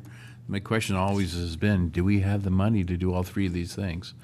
I know we haven't backed off on Hayden Lake. It sounds like we're waiting for a little while for a better bid climate on that, right? So that's money is set aside for construction there. So, but the other two ones, you seem to think, and I know that Casey seems to think that we have the money for those to purchase two pieces of property. Is that your understanding? The numbers have made me nervous, frankly. According to, first of all, the offers and counteroffers that have been exchanged between the district and the Prairie property parties. Alliteration? Yeah, okay. We're right there. Again, part of the reason for our meeting with the city last week was to sit down and talk about what it would cost us beyond the dollars spent for the purchase to put the school there. And those numbers are coming in nicely, very, very nicely. Along with, again, the work we did with the City of Hayden people on bringing those substantial costs down to affordability to be able to build on that site. So if I were a betting man, I'd bet your house that, yes, we will be able to acquire those properties. We will be able to put them in the long-desired land bank that this board focused on at the beginning of this year to make happen, and to be able to move forward progressively on planning, bless you, for the use of those sites. Yeah, amen. Okay, thank you. Doubting Thomas, I'll believe it when I see it. What I think the plan is for next week when we meet on the 17th, and I don't know that we discussed it, I think, at agenda planning, but that's next Thursday. It would be at 4 o'clock, I believe, Lynn, is the time we are targeting for that workshop. The hope is that the due diligence will be done and we'll have concrete numbers so we can really look at these different possibilities and realize whether we can make it happen or not. I just want to make a comment. When I think about where we were a year ago and where we are today, it is astounding and wonderful. Okay? And that's a tribute to the leadership sitting up here. I think you get a lot of things done when you have folks in the community, folks on the board, and folks on the staff all pulling in the same direction. Okay, if there's no further questions on this, I think I see a request for a bio break. So why don't we take a 5-minute recess here, and then we'll move on.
Okay, I will go ahead and reconvene the meeting. And we are at action item E, which is the high school math course pathway update from Dr. Cottle. Good evening, Dr. Cottle. Good evening. Good evening, Chair Morris-Rowe, Superintendent Olson, and board members. It's actually a nice quick report I have for you this evening. In your packets this month and each month, we will have an update on our Math 1 implementation plan. You will see a copy of your plan.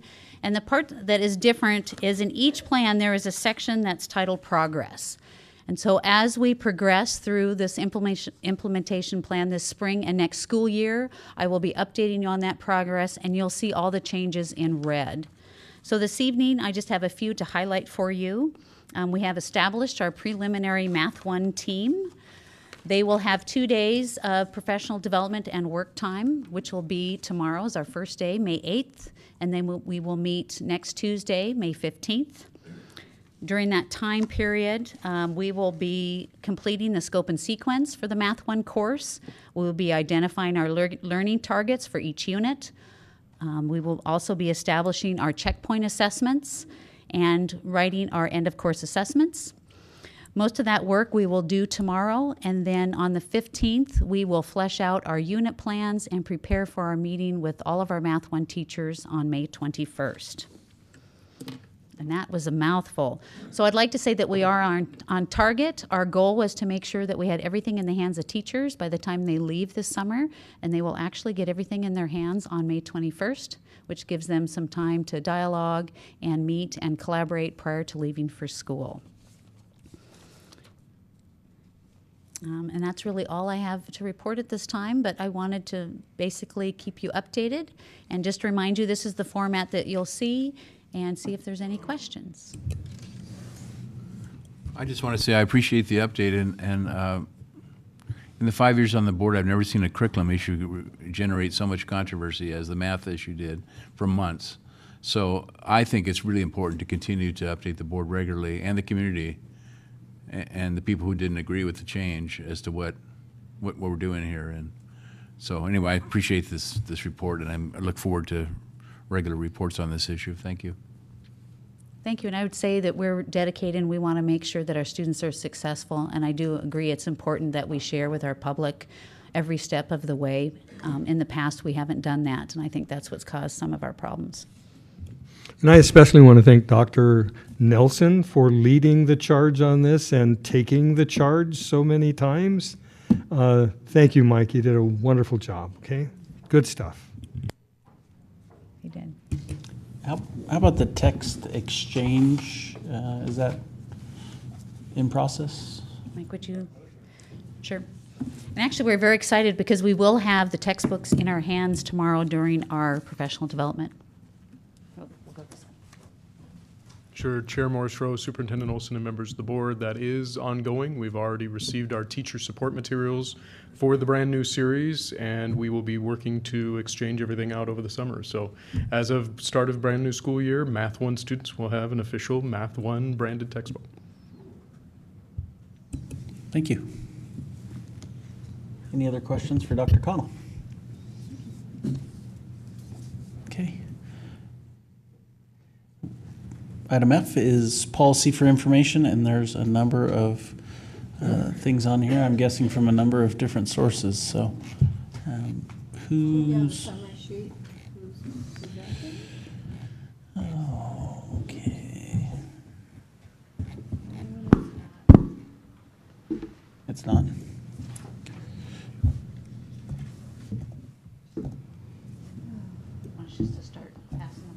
Yeah. Go ahead with... Sure, I'll start since I'm the first one on the list. It's really a form update. It's Form 3400F3. And as you may recall, we changed our policy when students travel to and from sporting events that we are now allowing parents to take their students to and from events.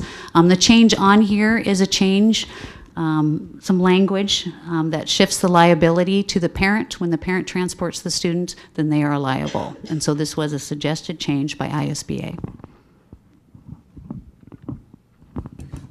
Okay, any questions for Dr. Connell on that? Okay. That's great. And that was a policy change a few months ago. All right, Katie, are you next? I have 7010, and I believe we adopted the new policy, and then ISBA came back and they didn't like one addition, the district operations piece. I added that in, and I guess most of this is from the U.S. Code for Every Student Succeeds, and they didn't want any additions there. So we're removing that, and then they did have us add in a portion to give us an option to seek a waiver in case we're unable to meet some of these financial circumstances. Okay. Any questions on 7010? You have another one in there as well? We have, we're kind of dueled up on this one. So the 7215 is going to include a new language with transfers. This just puts a little more flesh on the fruit here about transfers. So when they exceed $100,000, the board will be notified. And then How will we notify us? Is this in a memo or a part of your monthly report? It could be both. So either by a board report or by a memo.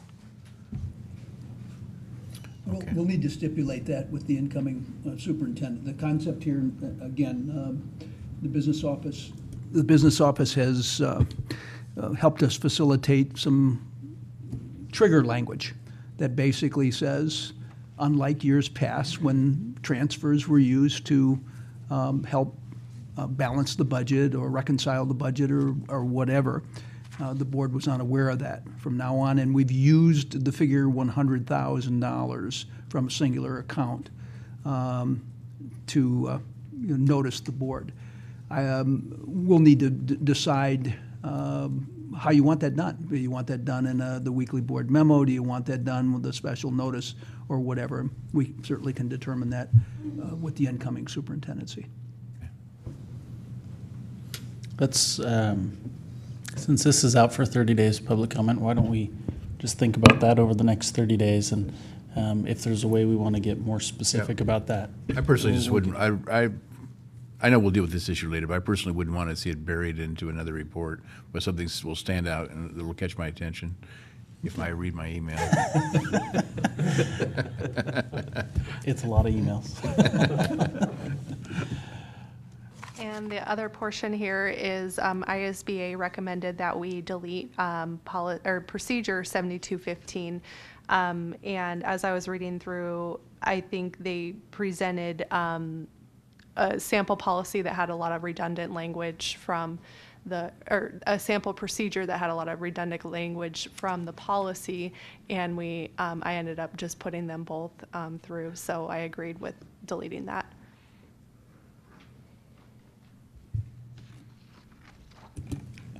Okay. Any questions on 7215? All right, 7408 is acquisition and sale of personal property. That would be mine. Okay. So that was based on a recommendation from Mark Lyons, our district council. After we reviewed some of the Idaho State code around disposal of personal property, we noticed that 7408 was not consistent with Idaho code, and so he recommended updating that. Much of the red line is his changes. I have a question on that one, Seth. On this would be on page 205. It's the first page of that policy.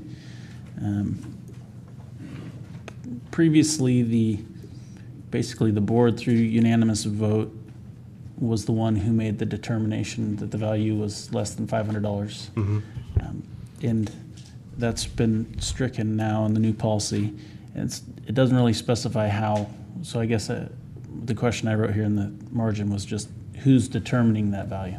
I believe it would be the superintendent or designee. So in the case of technology items, I would figure out what the approximate value was and then let all of you know how we were going to dispose of it. If it was above the threshold, then it would come to you on the consent agenda. If it was below the threshold, then we would dispose of it in the most expedient way possible. So it's kind of trying to streamline some of that, because if you look at the language currently, the way that it reads would be you would vote every time to determine the value of it. And in talking with Mark, he didn't feel that that was consistent with Idaho code. And as we talked about it, we thought it made the most sense to go to what you see in front of you. I would just maybe suggest on that one, just to clarify better, that if we put something like, currently reads, if the estimated value of the property is less than $500, the property may be disposed, that we insert something like, as estimated by the administration. Sure. Or something, just so we know who's responsible. Yep. Because as we get above $1,000, it's a little more specific. You have to have an appraiser and that sort of thing. Yep. So, Yeah. if we could put something to that effect in there, I think it would clarify it. This policy doesn't speak to gifting of property, like we talked about before, right? Electronic switches to, yeah, it does, to poor school districts? I believe at the end of it does speak to, and I could be confusing our policy with state law, because state law does specifically address giving to other political subdivisions. I think it's on the last. Yeah, it's on the last page on 206. It's the second paragraph there. It takes a board vote to do so, and there's a number of entities we can do gift stuff to. And typically, we've done that as a resolution, on the yeah. consent Okay. agenda. Yep. All right. I also had a question on, this would be the first paragraph on page 206.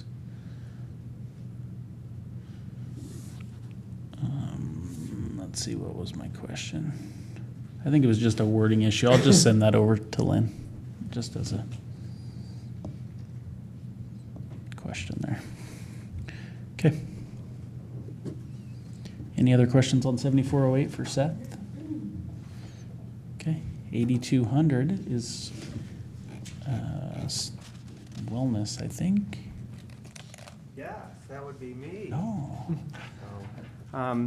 What we did is we got our wellness committee together, and we started looking at the new rules and regulations that we had.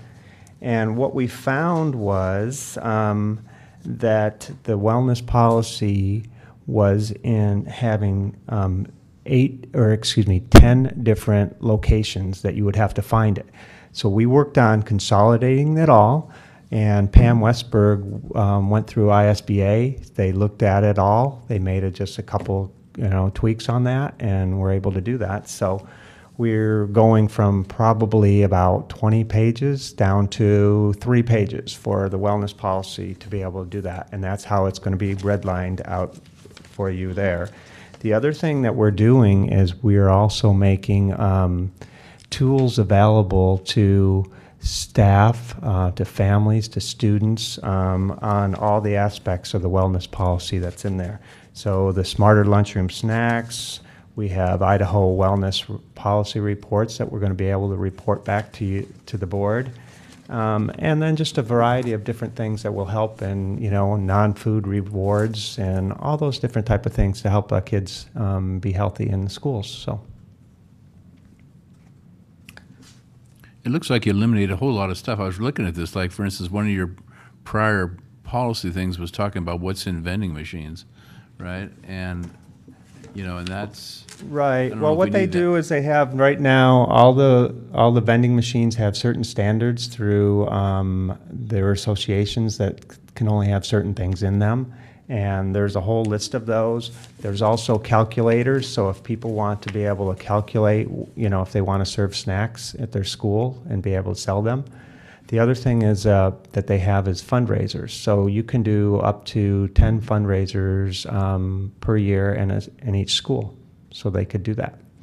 The other is that by doing that and having smart snack items, they can also sell those anytime to be able to do that.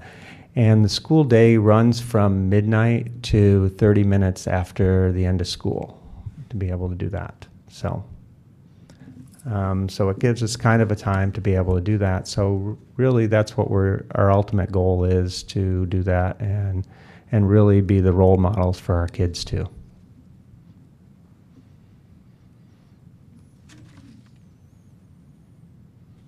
And I have a basket of apples back here.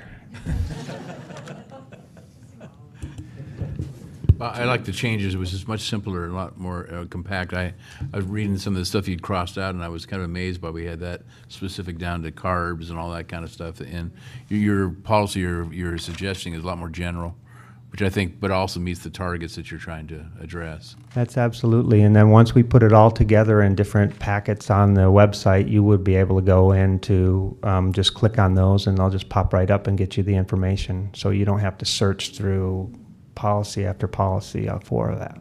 Well, thank you for the cleaning things up there. And you'll see the restrictions on vending machines. It's still in the new policy. It's Correct. Refers to a State Department document that sets those standards, as opposed to us just repeating everything over and over again. Because then every time it changes at that state document, we've got to go back and adjust policy, and kind of passes through this way. Okay. Any questions for Mr. Ducar? All right. Thank you. Okay. Thank you for being here.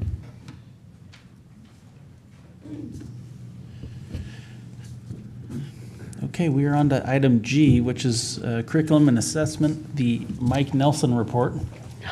And you'll see we've set this up a little different. Instead of having multiple items, lettered items for Dr. Nelson, we've clumped him together, and then he's just reporting on multiple things at once. You've clumped me together. Seems painful. Good evening, Board Chair Morris Rowe, Superintendent Olson, and members of the board. Thanks for giving me a little bit of time to talk to you about the many things that are going on. Of course, in my world, most people look at that and say curriculum and assessment, and I'm going to talk about assessments. We certainly are in the assessment season. We heard already that AP teachers are getting ready to give their exams, and best of luck to all of those students.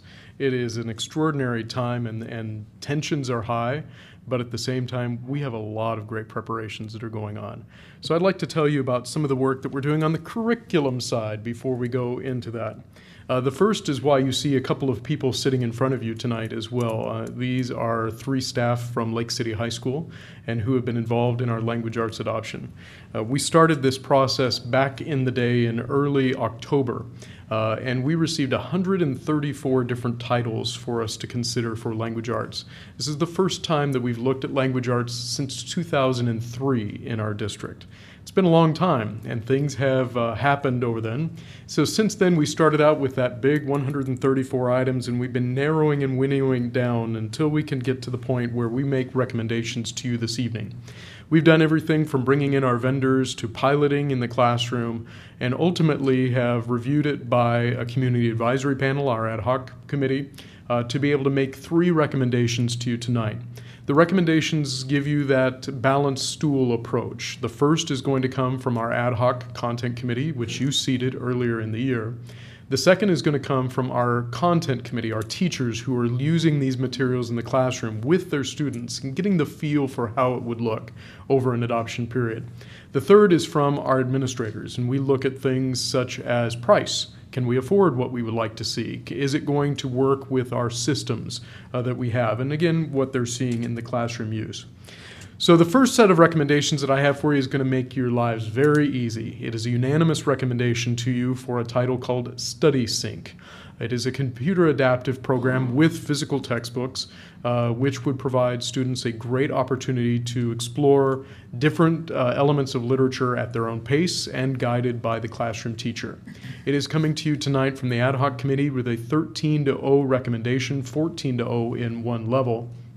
The content committee recommendation was strong, mostly strongest in 6th grade. It winnowed down a little bit into 7th and 8th grade, but it was still relatively strong. And the administration also believes that this would be a good title for a lot of the same reasons that we've already talked about. Where we would like to, unfortunately, make your life a little bit more complicated is when we get to the high school. Our high school recommendations are mixed. The ad hoc recommendation was for collections, a tool from Houghton Mifflin Harcourt. However, you may notice in your packet that it is not an overwhelming recommendation. In some grade levels, it's 7.4.1, and in other grade levels, it's 8.5.1. And there was a lot of debate regarding this title and the others that you see there between collections and my perspectives. I will tell you from sitting through a majority of the meetings, most people can see the value in either of the tools. However, when we take a look at the strength of the reviews from the content committee, and as well as looking at other things on the administrative side, it became evident to us that maybe My Perspectives is going to be the better choice. In your packet, I will show you one of the reasons why that is the case. The content committee, 3 of 4 grade levels, thought that My Perspectives was going to be the best tool for them. And the one grade level that did not get that recommendation was actually not a finalist at first. People did not like the 10th grade book originally when it was up at the top. And they were concerned about a couple of things, specifically that it moves a lot of the content around that we currently know in 10th grade. And that was an affront to some teachers. However, over time, when people started seeing how this title was being used in the classroom, I think they warmed up to it a little bit more. The other thing that really started gaining some traction is also in your packet today. If you look at Ed Reports, which is a third-party reviewer, we've heard that name before in the mathematics adoption, they do a similar process to us where they're looking at how compliant is this particular title in using the core standards? How close are they aligned to that? If you look on the left-hand side of the pane, you see multiple colors. Green is good. It's a stoplight approach. Green is good. Yellow, caution. Red, no go. And according to Ed Reports, there are 2 grade levels, grade 10 and grade 12, which are considered do not recommend. That is a big deal for us, and especially to our community. If you look on the right-hand side, that's the review from My Perspectives, and it received the highest possible rating from Ed Reports. As you can see, that is certainly a major concern for us as a community, and that's one of the reasons that the Content Committee and the administration recommends to you My Perspectives this evening. But we still have a group of teachers who would not be pleased at this point, so we're going to work on trying to build some consensus. Right now, the titles are on 30-day public review for you, so that hopefully you can make a qualified decision on June 4th when this comes back to you. And we'll be working with our lead teachers, some of whom are in the room, and with those that aren't very pleased with the decision, and try to build a better consensus with some of those questions that you see there. We did build our essentials and desirables at the very beginning. Again, I think most of our content teachers would be pleased with either. They are certainly a lot better and, oddly enough, tied to standards than what we have now. But again, it's something that we have to understand that this is going to be a 6-year adoption, and we need to make the best use of these materials. It is our goal, by the way, that all of our teacher support materials will be in the hands of our teachers for whatever new adoption it is by the time contract ends this year. That was a promise that we made to them, and we will hold to that. So in the high school, both of our vendors have been notified that they are a super finalist, we could say, and we will be stocking their materials for your decision coming up on June 4th, making sure that we have everything in their hands. So that's the first part of it. Chair Morris-Rowe, would you prefer that we take questions per section or wait until the very end? I think we better do it per section because you have so many sections. I have a few things. What can I answer for you? Well, I just had a question. The difference of disagreement is between the schools? It is, actually. And how there are 3 high schools, comprehensive high schools within our district. 2 of the high schools prefer My Perspectives on the right. 1 high school, 13-1, recommends collections on the left. You can't do both? For the benefit of our district and for congruence towards professional development, we need to have 1 title. Okay, I'm just curious of how to resolve the conflict. Again, I think most people, if we were able to get some good understanding between buildings, I think that we can iron it out. So is it your hope when you come back on June 4th that you're going to I want those 3 legs of the stool to say the same consensus building? Okay. As you know, I live to make your job easy, so I want to make sure Clearly. that that's the case. Yeah.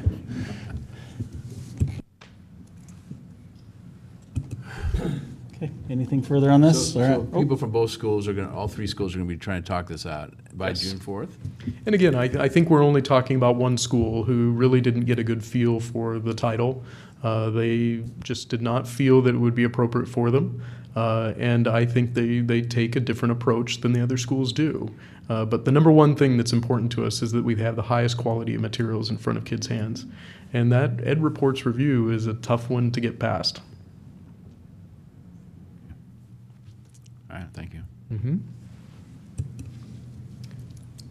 Also, members of the board, we do have the opportunity to take a look at a couple of new course proposals for you.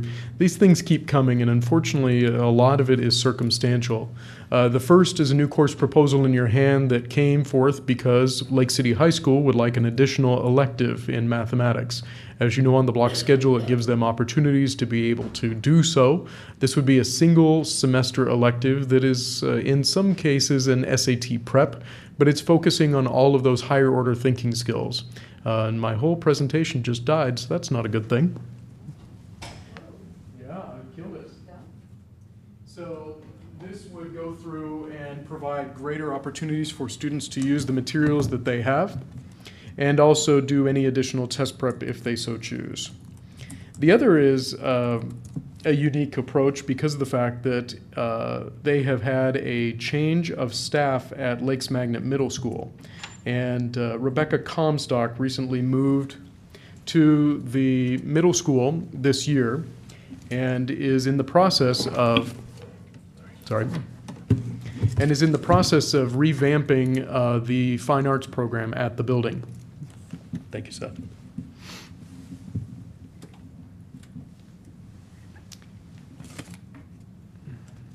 What a great team we have. So what she would like to do is currently pottery is a magnet course. So it's an elective course that students would take at the end of the day. If you can imagine trying to do pottery in a 40-minute block, you're not really getting into much depth. But she has some additional funding that she would like to be able to use for this purpose and bring it in as a semester elective. Keep in mind that any course that you approve on the dais does become active at all of our middle schools, so this could open up some good opportunities within our fine arts programs. These course proposals have been reviewed by their content committees across the district and are now for you in 30-day public review.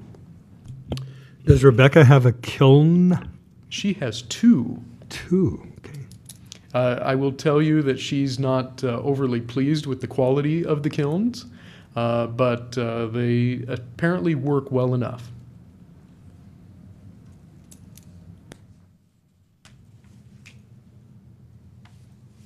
Okay, any questions, any other questions for Dr. Nelson on those course proposals? I like the math. Mm-hmm. Go great with the 4-year math I was going to say, requirement. could it go well with a 4-year requirement? Speaking of math, we have an additional text in front of you. Coeur d'Alene High School offers AP statistics. What they would like to do is resurrect a standard statistics course, giving students an additional opportunity when they finish up to Algebra 2 or eventually Math 3 in the district. And right now they have about 45 students who are currently interested in this course for the coming year. They've pre-registered for the course. What we don't have, we have a curricula from 2001. We don't have an existing text. It was disposed of years ago and hadn't been even thought about. So what one teacher has done as part of the content committee, Mrs. Gores at Coeur d'Alene High School, has reviewed several different titles and has requested this title in front of you, Tabor Statistics with Probability and Applications. If you were to so choose, you would again have to move this towards adoption. However, we have not run this by ad hoc. Really, in policy, ad hoc is your purview. And I would like to ask the board to give me some direction, please, whether you would like this title reviewed by the ad hoc committee or whether you would like to just keep it on 30-day public review as it is currently at this point. Don't have to answer now, but I'd love to have your direction at your convenience. Sure doesn't seem very controversial, is it? I mean, that's what that committee's for, right? It was initially it was for because of controversial topics. That I don't know if that's controversial, is it? I don't know. It didn't look like it to me. So this is I'm okay with without running it by the committee, but that's up to the board. I am too. I'm good with it, and I think this is a great opportunity. Let's go there, okay? I would agree with you. Yep. If for whatever reason you think differently, we can always get the band back together. I always have them on standby, and we can have a meeting to take a look at it. We do not want to usurp that ability. We also have a couple of new titles for you. As you know, we consistently are now reviewing all of the content. Those days where we were just looking at things and putting them on a shelf since 2003, we now are on a 6-year adoption cycle, which gives us an opportunity to review the curriculum. It's not the book that is the curriculum. It's what we decide to teach out of it and in what order is the curriculum. So we're constantly reviewing what we have in front of them, and we have 2 brand new ones for you for review in your packet. And these are going to sound pretty familiar based on the comments that we heard earlier. United States history was the first rewrite that we've seen since the year 2010. And we've done a lot more work on current events and inclusion of writing within this content. As you notice up and down, we've added a lot of essential questions which really take the content and ask kids to internalize it based on their own needs. The same has happened in government. First full rewrite in 12 years for government. And we've put greater emphasis on civic activism and voter registration. Within there, you'll actually see 4 times where it's specifically mentioned in there to talk to students, physically hand them a voter registration card, and again talk about our civic responsibility of voting. I can't answer why some groups may not be allowed to be there. That has not been my experience when I've walked halls. But again, I think this addresses not only Trustee Eubanks' concerns, but the concerns of our community as well. We encourage our students to become active citizens, and the first way to be able to do that in government is to vote. So you will notice specific references in that curriculum now to those practices. Very cool. And I read a study not long ago that showed that young people who don't vote the first time out end up not voting for another dozen years at the earliest. So this is very good. Great.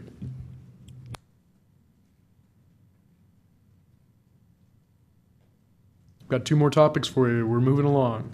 Our Idaho history textbook. Last year, Chair Morris Rowe, the board voted for a 1-year adoption for Idaho history in grade 4. And the reason that we did that is because the preferred text was a 2012 copyright, and it was going to be revised in 2018.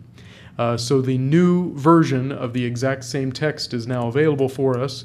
It has been reviewed by content committees across, and they love it. An additional 25% of Native American content within there, talking about Idaho's scenic beauty. So the proposal that we have in front of you is a 5-year adoption. But because, again, this was 25% change, I would certainly understand if you would like us to put our Social Studies Ad Hoc Review Committee to re-review this and provide you a recommendation. The title is, again, on 30-day public review at the district office. How does that impact adoption? How does it impact? If this, unlike statistics, I could see more, I hate to say controversy, but interest, right? So, if we went the ad hoc route, how does that impact you? And does that affect the timeline? No, the timeline would be fine. The title is still on 30-day public review. The board policy does not dictate in what order ad hoc review must take place. We can absolutely call up our content committee, our ad hoc committee for social studies who reviewed the text the previous year and at least get a majority opinion to you by the time that the board meets again for your expected decision on June 4th. If that's your purview, I am glad to put that band together. That would be my preference, but I'm only one of 5. Count me in. I'm good. I'm going to ask you about this on the Idaho history. Yes, sir. Idaho history one about the teacher's edition or teacher's guide is left off on page 319. It was on the board book. I noticed that. You know what I'm talking Teacher's about? edition on page 319. Trustee Hearn, I'm going to have to look that up because, as you know, we had a little technical issue and get back to you on that. The overwhelming recommendation of the content committee was to move to this text, which would include all teacher and ancillary supports. So I'd have to review specifically what you're looking at. It was just whatever was on 319. It had all the check marks on the little or no evidence, and then it had, There's a note in the margin that says, I based this on the teacher guide from edition. Yes, the current text that you're taking a look at there, the teacher's edition was not yet ready for review. So that is why that is not included. Well, I couldn't read that. My apologies. It's sort of faded. It's coming to me now. Okay, So yes, that's- the teacher's edition wasn't yet available for view. The student edition was what was reviewed. But we do have indication that we will have brand new. But there will be a support- teacher edition when it's We will have brand new taught. teacher All right. supports materials, assessment books, and the same that they currently have. Okay.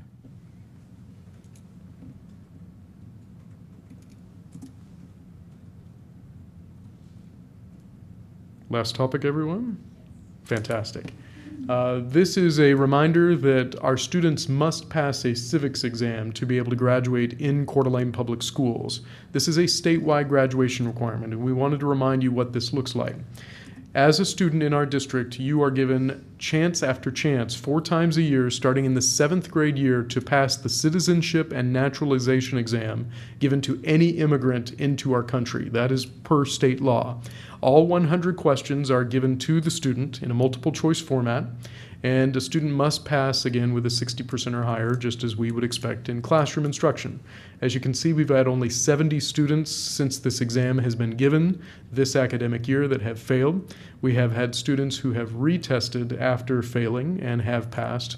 Right now, we do have quite a bit of seniors who are going to be giving their last chance, and I put that into the board memo for you, who do need to pass this exam in order to graduate for this coming year. However, anybody who's wanting to practice this, you can go right online to our district website under Departments Assessments, and Trustee Pickford, you can actually take the citizenship exam yourself.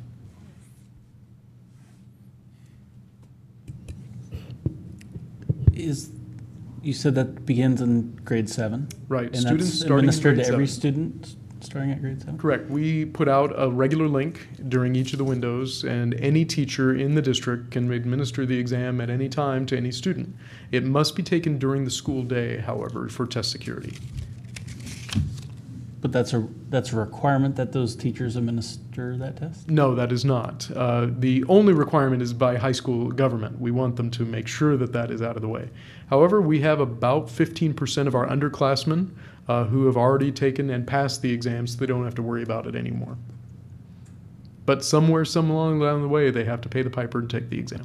Was that 15 or 15? 1-5. 1-5. 15. So 85% are taking it during their senior year. Correct. At this point, this is a brand new graduation requirement as of last school year. It's become something that is now a known entity, and more students. 7th grade and 8th grade are getting into, or 8th grade is early United States history, which a lot of the content dovetails very nicely to. And then we get back into more civics and world history, so it doesn't cover it as much. But again, starting in junior year, which is usually United States history, into senior year, which is typically government, it's the perfect time to get that out of the way. Do all of our seniors take government? Not all, but a great majority of them do. It is a requirement. Whether they take it in their senior year, I don't always know, but we do have some crosswalks where some will take it at dual credit, North Idaho College, poli-sci, to be able to meet our graduation requirement, vice versa. But absolutely, they have to earn 2 credits of government somewhere in their high school career.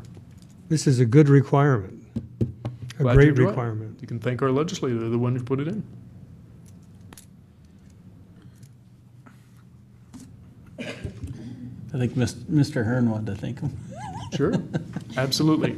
I'll put that in writing. Choking on that one. Chair Morris, is there anything else that I can do for the board? Any other questions? Okay. No, thank you. Thank you very much. I think it worked well, our new Yeah, I like the format. new way. We'll see what it looks like when it comes back for action. Okay. We're into action items now, and first up is H, which is the district boundary revision. As Dr. Olson alluded to earlier, our attorney Megan O'Dowd, when she was just reviewing things, and we took action on this last month, it wasn't probably quite as specific as an attorney would like. So there is a motion on page 327 that is up for consideration, but did you have anything to add? I think we've covered it. I think we're ready. I'm willing to make the motion to request the boundary revision proposal to the State Board of Education per Idaho Code 33-307 and authorize the board chair and superintendent to execute all documents pursuant to the request. And I will enthusiastically second that motion and that emotion. Both. Smokey Robinson and the Yep. Miracles, 1963. 60-something. 63. Okay. Okay, well, thank you for that. It's been moved and seconded. We just lost the audience. It's been moved and seconded. All in favor? Aye. Aye. Motion carries, Mr. Town. Okay. Action item I is a new course proposal that we saw last month. It's been out for 30 days, public comment period. Dr. Nelson, this was a very cool-looking course called Survival Science. Absolutely, Chair Morris Rowe, Superintendent Olson, members of the board. The content committees have reviewed survival science as proposed from Lake City High School. No public comment has been received.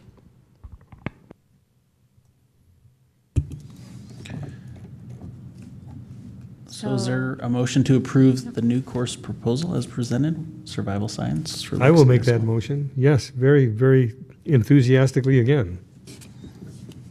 Do I have to read something? I'll second that. So moved, you could say that. So moved. Second it. Okay, it's been moved and seconded. All in favor? Aye. Aye. Aye. Aye. Motion carries, Ms. Town. Last action item is a policy for action. This was 2420 and 2420P, parent and family engagement. Is that Ms. Wilson? You had to sit here for 2.5 hours for that? Or you got to? With the trick microphone. Yes, you saw this policy last month. This is a complete rewrite based on the passing of ESSA, so we're a little bit behind the ball on that one. But ISBA provided us with a draft policy.